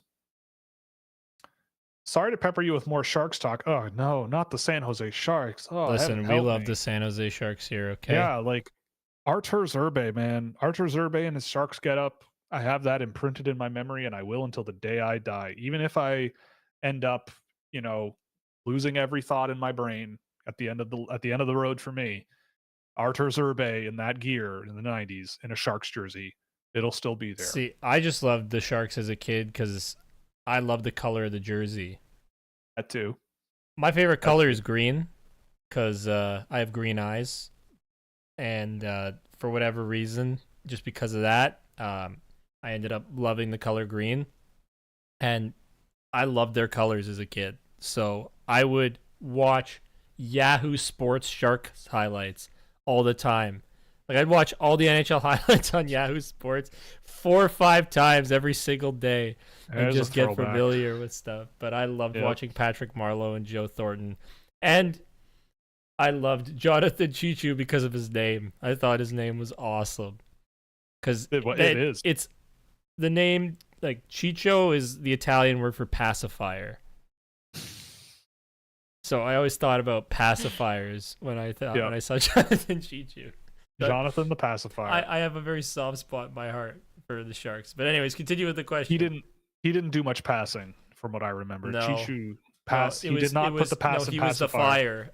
Yeah, he was the fire. He was the fire at the end of the pass. Yeah, he was. Yes.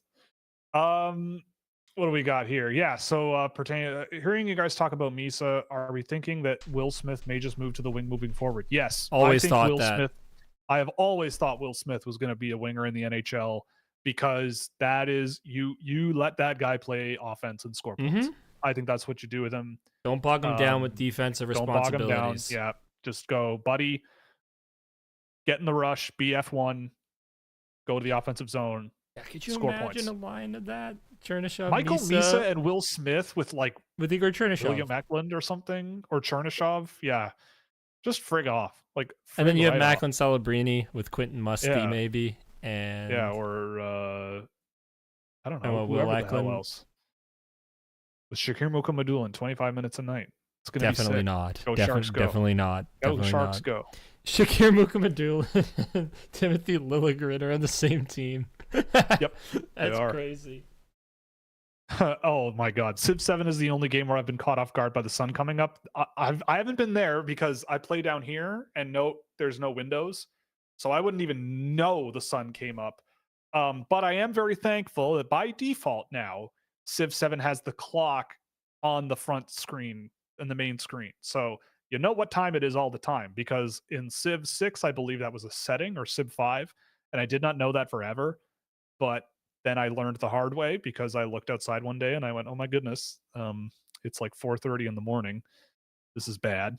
And then I had a hard day, but it's worth it. It's worth it every time. EU4 does not afford that luxury. No, you just don't. You just go raw. You just don't know what time it is. Yeah, and then I look at my phone. It's 2 a.m. Oh no. Yeah. Yep. Also, to follow up, we got Artur Zerbe number 1 or 32. 32. That's the one for me. Artur Zerbe and number 32. Like Wall. What do you think Zane Parek's defensive upside is? Is he similar to a Klingberg or a Morgan Riley? I've always seen him closer to Klingberg, where there are moments where you go, and your hair stands up on end, and bad things very easily could happen, and sometimes they do.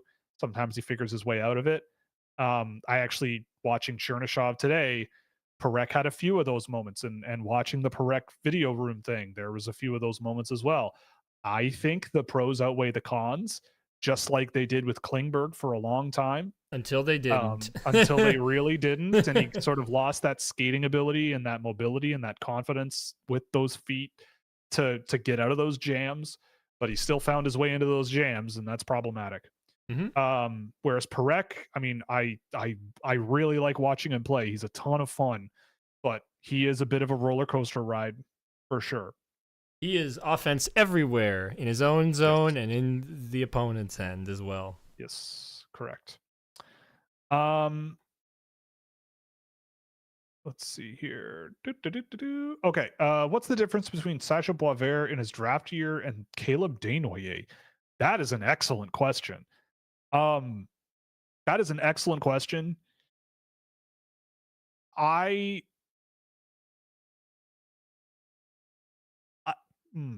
think I had similar feelings about both of them, I should say. At the draft, on draft day, I remember with Boisvert, I'm like, yeah, I mean, I think he's just outside my first round. Really skilled, has some really good isolated moments, but all around the game just kind of isn't as well rounded as I like for a guy playing up the middle, and like the work rate wasn't quite the same. And I think there are some similarities. I think Boisvert was a little bit more finesse and skill driven than Desnoyers. He definitely was involved in play a little bit less than Desnoyers, especially Desnoyers, I should say, in transition. I think Desnoyers is a smarter passer outside the offensive zone, or I guess inside the offensive zone too. Like I think Desnoyers is a better passer, but I have similar concerns about both of them, where it's like once the NHL hits, is their style of play going to translate as well as their draft slot implies? And I think Boisvert, it'll depend on where Desnoyers gets picked. But Boisvert in the middle of the first round, if he ends up a good, skilled third line center who can impact the game at both ends of the ice decently well, then yeah, I think that's a fine pick. If Desnoyers gets drafted fourth overall, and that's what he turns out to be, which I think he will be or could be, then it's looked at very differently. And I think they bring different things to the game at varying levels, but it's a greght question. And, you know, I had a hard time with Boisvert last year. I have a hard time with Desnoyers this year.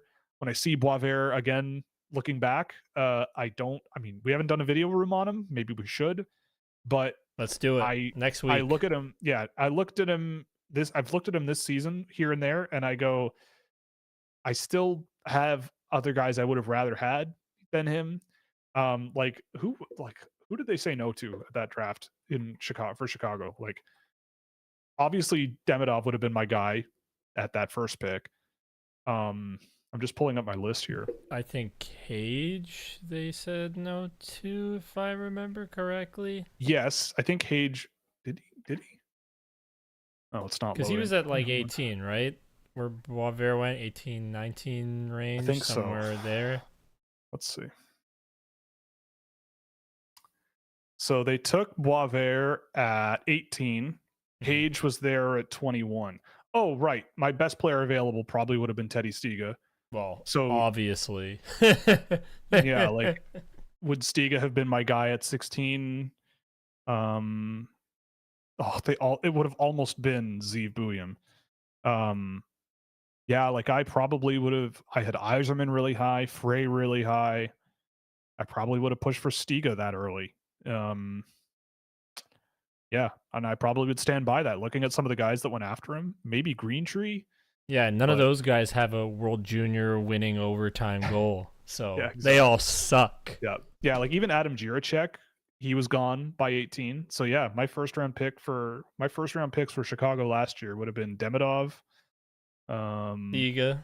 Stiga, and get this man hired. Alphonse Frey, maybe.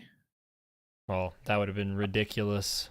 I could have been swayed a few different directions, but those would have been probably the guys I go with. Anyway, whatever. But it's a very good question. I'm hoping if you could reiterate on what people say about shot selection and ideal scoring areas. Do they mean the type of a shot prospect uses in a certain situation, an area, or shot location? All of the above, I guess. I think the biggest thing for me is, like, are you shooting the puck in a situation where you are likely to score, right? Are you along the half wall, carrying the puck out to the blue line, turning around and lobbing it at the net? Bad shot selection. Are you It's how close you are, right? Well, that is a big part of it, but like, To an extent. if you're off the puck, can you find a way to shake off a defender, find some space, be ready for a shot, and bury it, right? Like that, or are you gonna pass it, right? Like, do you look off shooting opportunities to pass it? For me, I do put a lot of weight into perimeter shooters. I think bad shot selection starts with shooting it from areas where you're just not going to score, or shooting it without a screen in front of the net, right? Like in the NHL, I mean, obviously the shooter doesn't decide who is screening and when, but you should know it's much less likely you're going to score if the goalie can see you directly and see the puck directly and see it the whole way to the net, especially in the NHL.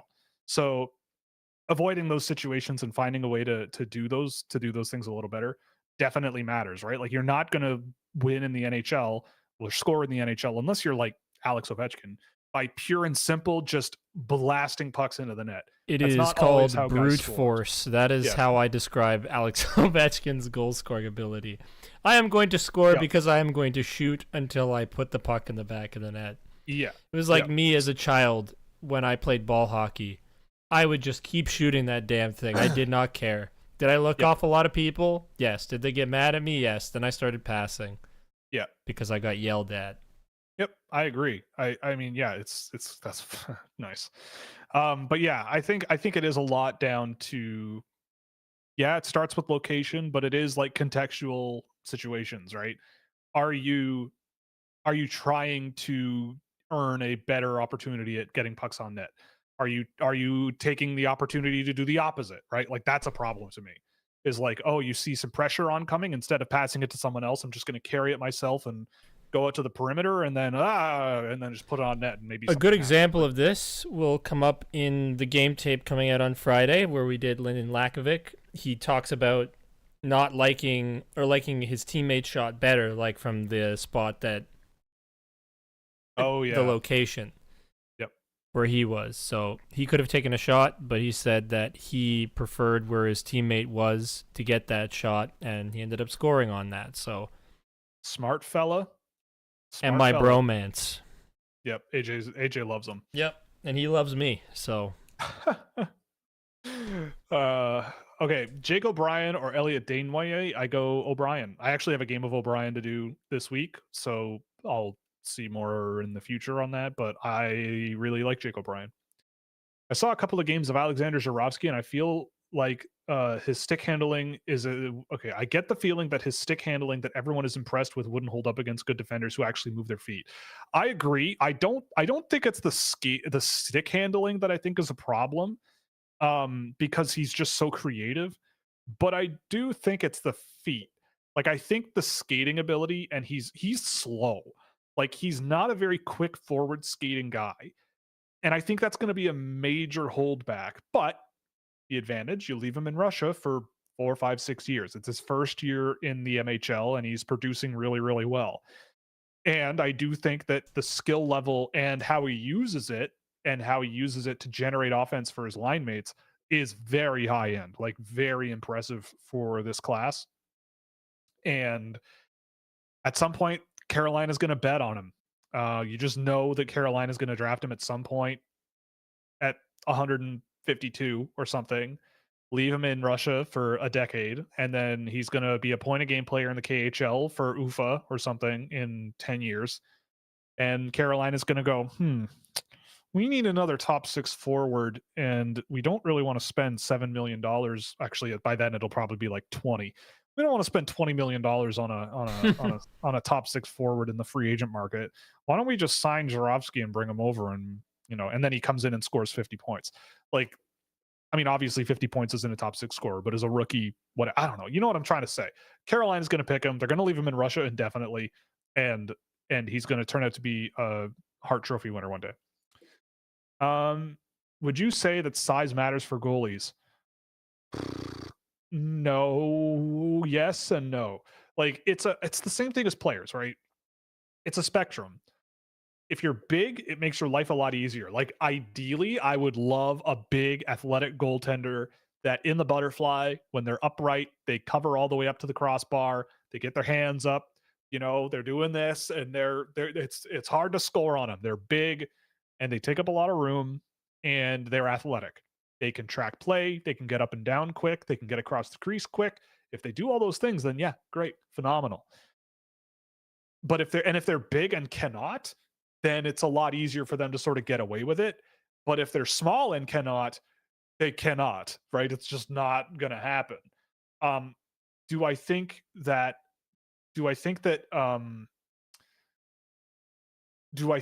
that is going to be, I lost my train of thought. Do I think that Zurovsky, right? Carolina? No, goaltenders. Oh, Tiny goaltenders. Right. A small one who is not very athletic and has trouble getting up and down and everything. I do think it's overcompensated for. That's what I was going to say. I think in this draft class, there's a few goalies that are like 6 feet, 6'1", and they might be able to pull it off. I'm looking now. Medvedev.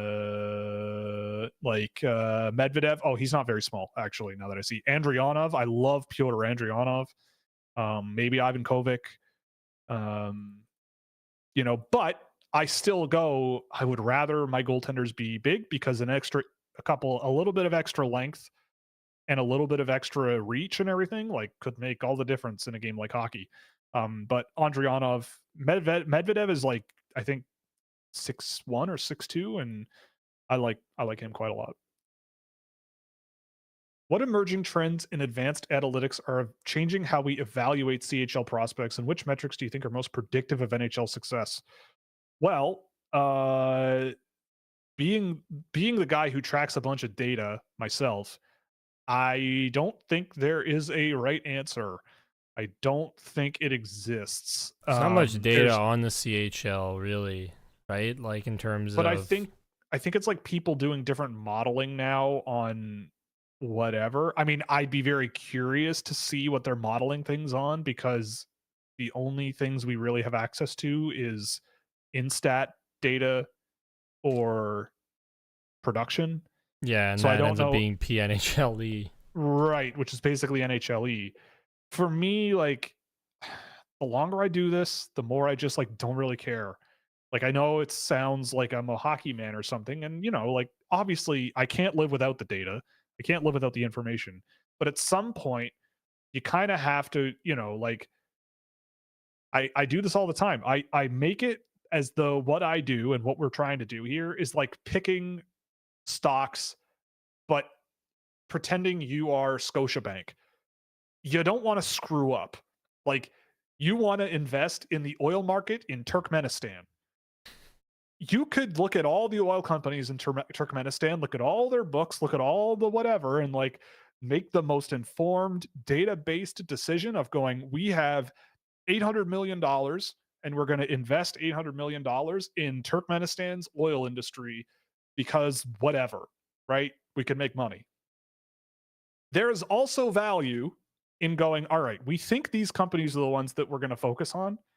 Let's go to Turkmenistan and see what their offices are like, see what their wells are like, see what their refineries are like, see what this is like, and go and like get an actual, and I'm not saying you have to go in person to see the person play hockey, but like it helps you make an even more informed decision if you actually see how these operations work. And then you can kind of go, well, the managers and stuff that we met on that trip to that company seemed like real shysters. So maybe that's not the right choice. These guys were professional and they knew what they were doing and they were honest and blah, blah, blah. Maybe we should go with them. And they have all these reasons for us to trust them. In hockey, it's a little bit, the stakes are a little bit lower, but at the end of the day, I watch these players to get that extra context, to go, I could look at all this data all day long and go, yeah, this guy does this really well, so therefore I'm going to focus on that. But in reality, it's also why I track the data as I go rather than just like download instat data and just sit on it. Mm-hmm. Like I look at it and I go, all right, I'm digging through this and I need to see it made, how the cookie is made, because then I also register it in my memory. I'm watching this happen and I'm seeing things happen. And then I'm circling back to other players I've seen or circling back to NHL players. And I'm going, the NHL is like this. What do I see in this player that could work in there? That's the job, right? Like that's what you're trying to do. So it doesn't really matter to me like how deep people are going. And I think that there's still room in professional circles to improve here, where it's like, yes, I know analytics are very, very important and very, very valuable, and you have to have them. But if you are going to manage a successful enterprise, your successful enterprise cannot simply be just data driven. There has to be, other intuition based or other contextual analysis done by other areas and other areas of expertise that can give you the best bet to make. You know what I mean? Data's like it's almost like points, but but a little not as basic as point scoring. But why? Yeah. How? That's the question. It is the why and how, the context with it that matters. Because it's like you're capturing information with data. You're not capturing how and why, which is the important part of watching. And in hockey, there are so many opportunities for players to look better or worse than they all actually are. Mm-hmm. Like there's so many ways that players can, like the impact on their game can be inflated or deflated for a variety of reasons. Yep. And that's really hard to pick out through data. That's really, really, really, really Morgan hard. Rielly's looked like poopy buns this year, but it's because they don't play him properly. They don't let him be Mo. Yep. They don't let him carry the puck at all. They don't let him do his thing. It makes me very, very sad. Okay? Very, very sad. Okay. I've seen people put Yves Wozniak in their 30s. Have you checked back on him and seen has he been improving? Actually, I watched him on Friday. I did a game of him, or Thursday, and he was really good. I was a doubter for a long time. I still feel like he's a little overvalued, but the last game I did of him was the best one I've seen of him by far. That whole Luleå group has been playing a lot better from what I saw earlier in the year. And they did a really, really good job in the game that I saw. I still feel like he's still in that group beneath that top 20 level in terms of like the really potentially impactful players, but he was playing center and covering ice really well, making smart passes, going to the net, making plays in the offensive zone, and just played really well. And I'm curious to see him again. It had been a while, and I'm going to go check him out again sometime in the next little while because he was impressive. So he's in my like early 40s now, I think, maybe late 30s. Yeah, I mean the bar is pretty low. Yeah, he's in my 40s. Yeah, you were not very complimentary of him early in the year. No, I wasn't, and I still think that like seeing him at 25 or something is a little bit rich, but he has been. I mean, he's been legit. He's had a hell of a run for the last little while. Definitely not what I remember watching earlier. The anomaly with Lafrenière was when he came back from injury and dominated the World Junior. I mean, yes, but again, that's the World Juniors. The World Juniors aren't the NHL. Like the number of times guys have done really well at the World Juniors and then nothing in the NHL, it's not uncommon. It's possible. He was really good at that tournament though. He was really good. He was freaking sick. He was really good. Would you say the Quebec League is less intense compared to the WHL? Because I always feel more interested in watching a WHL game. Yes. The WHL is, I think, the gold standard of junior hockey leagues. Yeah. Well, look at what the CSSHL is. That is essentially the Swedish model in a way. They just don't have a pro team. It's one league. And they are absorbing the best programs out there. They are the best prep schools where these kids go and they play hockey. a bunch of games. They play at a high level. Sometimes like entire teams in the CSSHL are drafted in the WHL. Like the talent concentration is so much tighter there. And some of those games that I've seen here and there are ridiculous in the CSSHL. Like we can talk to Joel Henderson about it, but it is wild there. And I think it benefits them greatly in the WHL. And yeah, like Quebec doesn't have that. The Quebec AAA world, and there's the QCHL and the Q, or there's so many, like there's prep schools in Quebec now and all kinds of stuff. Like there's so many funnels to get in, and in Ontario is similar too. Would you consider drafting Asanali Sarkinov, shout out Kazakhstan, or Bruno Idzon as overagers? Probably not. Maybe Sarkinov late. Idzon, I really love. I've been watching Bruno Idzon since he was 16, and super skilled, super slippery guy, really, really good shooter as well. But again, for guys like him, the bar is really high, and I think I'd rather like give him a few years in college, and if he's a guy I get the chance to sign or give a tryout to, I certainly would do it. Sarkinov is in a similar boat. I just don't think he is going to be the best player for me in a draft at any point, but I like him. Like I could see him get drafted as a late round sort of big, heavy dude who's got some skill and all that stuff. Like he's a good player. But I just don't know when he would be like the number one guy on my list. Overagers that I like for the draft. Thomas Galvis is my highest rated one. I love him, especially after World Juniors. Your other boy? Hunanen. Yep. I love Hunanen. Reber is up there on my list. Daniel Niemanen, Ludwig Johnson, Christian Epperson. I have Marcus Kiersey on my list still. Ustinkov. Those are all the overages I have on my list, I think. Cam Hendrickson's having a really good year as a goaltender. I like Daniel Salonen, another goaltender in Finland, who's having a great year. When I checked him out, I liked him. He seemed pretty good. I don't know. There's a few. Does the USHL look strong for next year? I mean, yeah, there's a couple of guys I like there, like Landon Nix, NYCZ, Nix. I don't know his real. I watch a lot of games on mute. I'm sorry. But there's a few. Yeah. I'm not sure. Watching, honestly, best way to scout, listen to your own music and just watch zone out. Yeah. Unfortunately, Martone has to stay in the CHL for 2 seasons. No, he doesn't, because he's an 06. So he can go to the AHL as an 06 in 2026, because I'm like almost certain that because if he goes back to the CHL for a second season, he's technically considered an overager. And I'm pretty sure that if you're considered an overager in the CHL, the NHL can pluck you and put you in the AHL. You're making me think I'm wrong, but I'm pretty sure I've seen 19-year-olds who are CHLers born that year play in the AHL and turn 20 during the season. Could be wrong. Or turn 20 during the season. I could be wrong. I don't know. Okay. You completely forgot could go about to the NCAA is, I think. Yeah, that's true. He could go to college. Sure.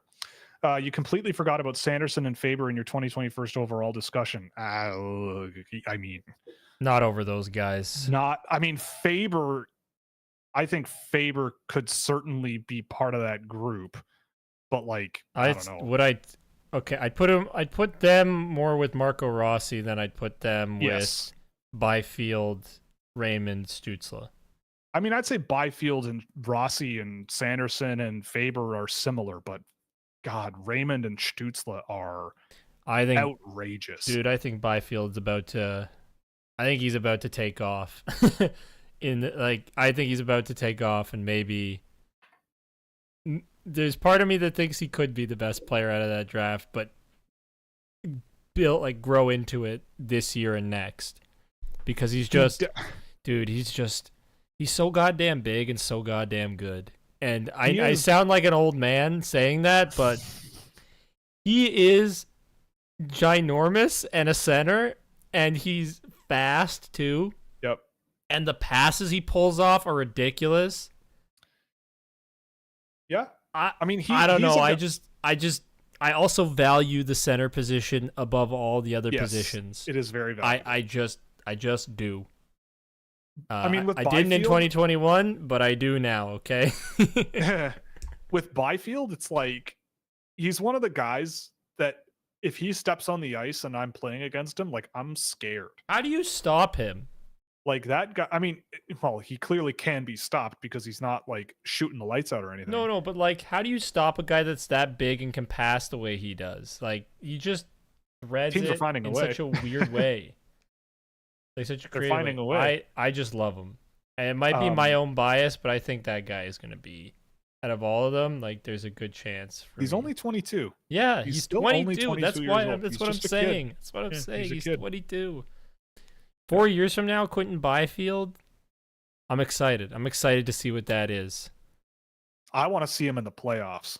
Like, well, yeah, playoff. He has played in the playoffs, and he's been good. No, but I mean, like not against the Edmonton Oilers in the first round. Oilers. Well, or like, yeah. I mean, like, because that's all. Run, that's all he can. Like, it's all he's gotten. Unfortunately, like last year he was playing like 10, 15, 17 minutes a night.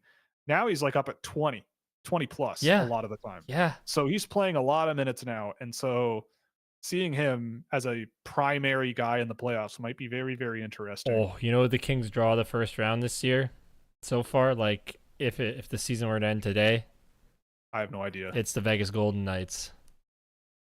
Ooh, that would be sick. They would kill each other. And Vegas and Edmonton have the same amount of points. Just Edmonton has one less game played, so that's why they're ahead.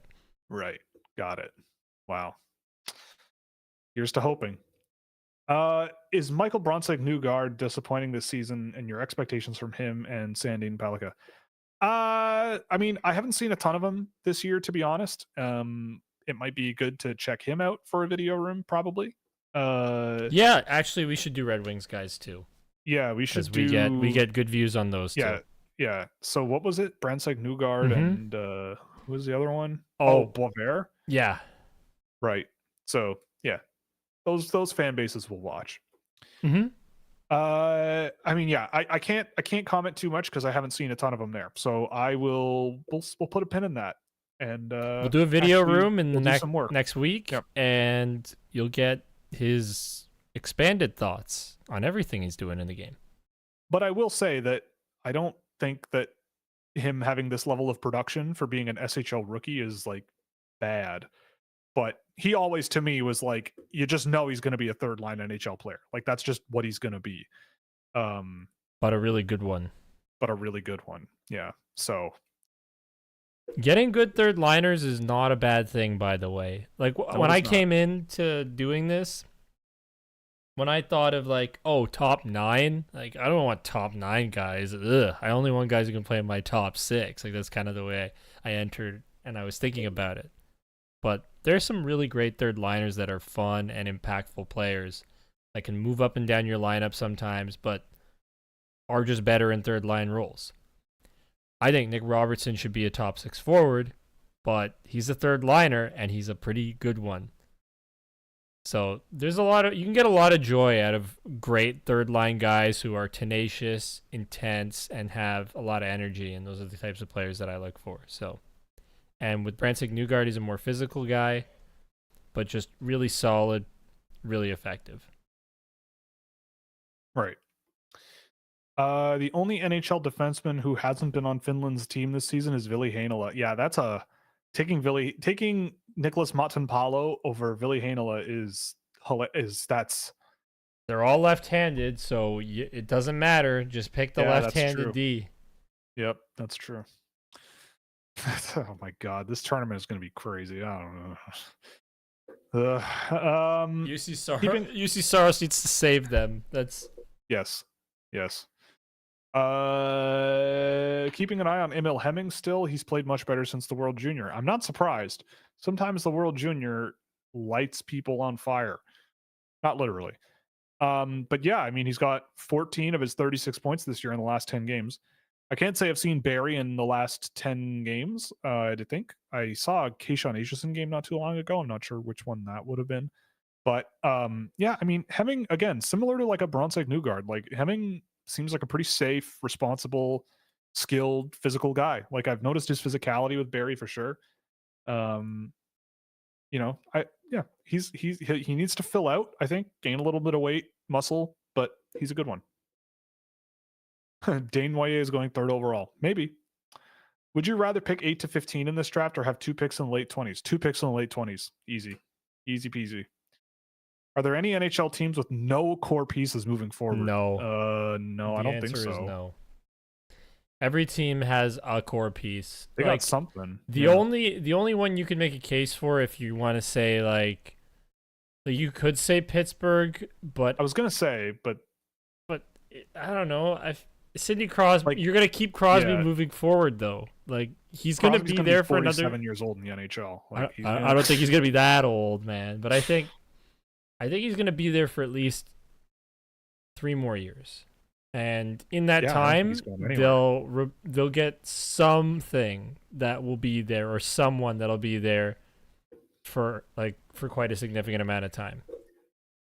I mean, he was mentored by the greatest player in NHL history, according to you. And the greatest player in NHL history played until he was 42, and got cancer halfway through. So I don't remember Austin Matthews getting cancer and mentoring Sidney Crosby, unfortunately, Will. So I don't know what you're talking about. Good one. No. But you never know. I mean, Crosby probably is not going anywhere. Thoughts on Jet Lachenko this year? You were higher on him than most last year. He's really good. Have we done a video room on Jet Lachenko? No. That actually might be a good one to do. Yeah, maybe we do that one. Put him on the list. That's what this stream is for now. Yeah, content ideas. Forcing video room ideas, yeah. We're so lazy that we get our ideas from you guys. We've reached critical mass, AJ. We don't need to do anything anymore. We just let the audience do it for us. Oh, it's like every you know what it is? creator. You know what it is? It's like in EU4 when you get all the personal unions and you just let your subjects fight wars for you and siege everything down. That's what this is like. And then you're there to clean up the pieces. I'm like Austria. We're like Austria with the Holy Roman Empire vassal swarm. And we're just taking over the world. We're just hitting the declare war button and the peace out button. Oh boy. We weren't very popular in high school, were we? Absolutely not. Yeah, no, we weren't. Anyway, we are now though. We have internet shows. And we have a audience. We have games that make us feel smart and educated.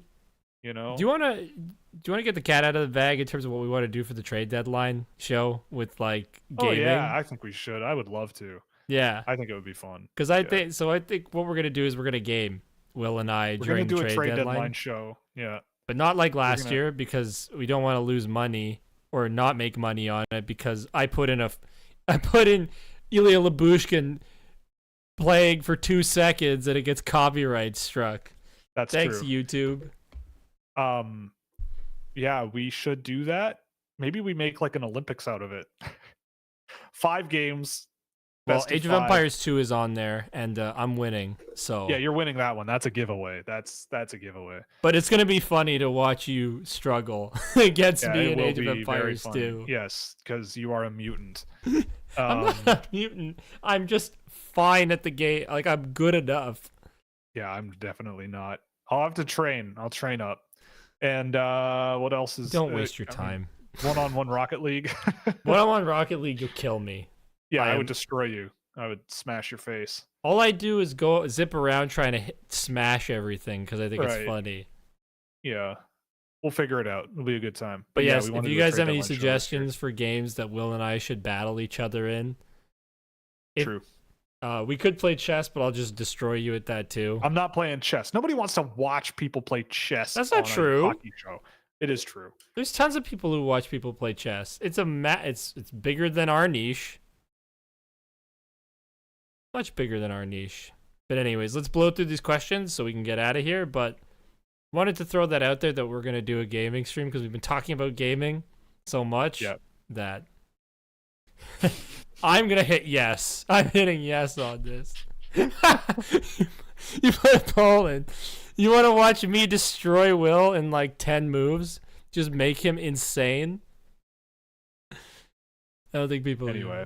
Let's continue. Anyway, yeah, I mean, with Jet Lachenko, I did actually see him today, but it was against Igor Chernishov. He was awesome. He he made Chernishov look a little bit silly on a little play, scored a goal.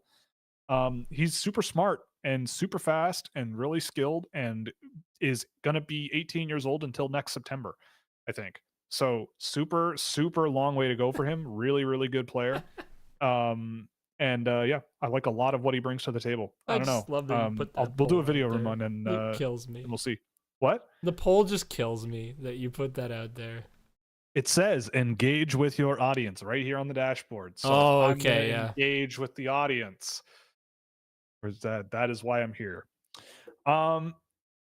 Okay, thoughts on Craig Button's newest top 50 NHL? Oh, baby. It's terrible. I just opened it up. That's when Will lost his train of thought, because I sent him that and I think he opened it up and he just. I heard the Discord sound and I didn't know what it was, and then I was looking around and then Okay. I thought you saw that Alex Nikishin was moved up to 3 and lost your mind over that. And oh couldn't get your damn, train he of put thought. Luka Morelli ahead of Artyom Levshinov. Yeah, Oof. it's insane. It's insane. Artyom Levshinov one spot William ahead of Stromgren's on Konsta this list. Well, yeah, he has points in the AHL though. Wow. Okay. Well, maybe we save this for Thursday because wow. It's terrible. It's a terrible, terrible, horrible list. I'm sorry, Craig. I think you're an awesome guy, but I do not like this list at all. Ilya Protas ahead of Anton Salayev and Carter Yakimchuk. That is awesome. Holy smokes. Okay. Well, anyway, we'll do that Thursday. We'll take a good look at it on Thursday. Then last question of the day. Why is Bear getting Leonard comparisons? I find Bear doesn't skate well and doesn't have the same skill or toughness. Oh, I think he does. I don't know. I wouldn't compare him to Ryan Leonard, though. I would maybe compare him to... Oh, I don't know. I don't know. It's a good question, though.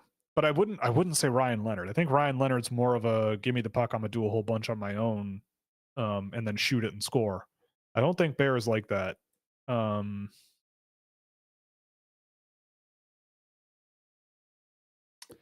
Carter Bear. Maybe Marchenko? Kirill Marchenko? No, that's half joke. You just love Kirill Marchenko. I do.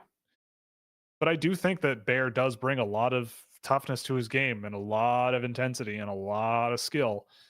But he's not Logan Stankoven because he is not. Logan Stankoven is Carter Bear on steroids. He is, yes. Carter Bear game tape, right? Yeah. No, Lyndon Lakovic game tape. This week though. Yes. But Carter Bear last week. If you haven't seen it, go watch it. But yeah, I don't know. I don't know why he's getting Leonard comparisons. I mean, I guess because he is a bit physical and skates, intense, but too. Yeah, but I don't think they're similar really. I think I kind of like Bear a little more, but for different reasons. Anyway, that's going to be it for today, I think. Yeah, we're going to call it. Thanks again very much for joining us. This was a ton of fun. Yep. As always. You know what I thought? Yes. Just before we go, maybe we do. Yes. Maybe we get some people in our chat, our YouTube viewers, to play some games with us too, instead of just one-on-ones. We have done that before. Because I think that'll actually be better instead of just one-on-ones. Like, why don't we run a Civ 5 campaign? Now there's an idea. I think we can run a Civ 5 campaign with people because we've talked about Civ, or we could run a Civ 6 campaign, but I like Civ 5 better, so I'd be more down to run a Civ 5 campaign. Civ 7. Yeah, but that's expensive and I don't have it. That's true. Well, we don't need to talk about why you don't have it and why it's too expensive. You want to gift it to me? We don't need to talk about that. Well, I mean, I don't have that much money either. Double pre-order it? Yeah, exactly. But anyway, yeah, we'll figure it out. It's going to be a good time. Thanks for joining. This was a lot of fun. We'll see you Thursday afternoon at 2 p.m. Eastern Standard Time. We'll go over all kinds of fun stuff, I'm sure, then, and we'll see you then. Be safe. If you want to help us out, you can go to Fanatics. Use our link in the description or scan the QR code in the video window. or just okay, the thing didn't work. So you can just use the link in the description or scan the QR code in the window, and you will give us a small kickback on anything you buy. You can also help us out at puckpreps.com, where you can find access to all kinds of stuff. I've got a Team USA write-up coming later this week on their Five Nations performance, or you could go to scouching.ca and help us out with a subscription where you'll get access to our Discord server and plenty of other cool stuff like data tables for drafted and undrafted prospects, as well as a lot of this track data that I'm yapping about for hours on end. So thanks very much for joining us. And AJ, take it away, and we'll see you Thursday afternoon, folks. Go Leafs, go Leafs for Cup. Leafs forever. Good night.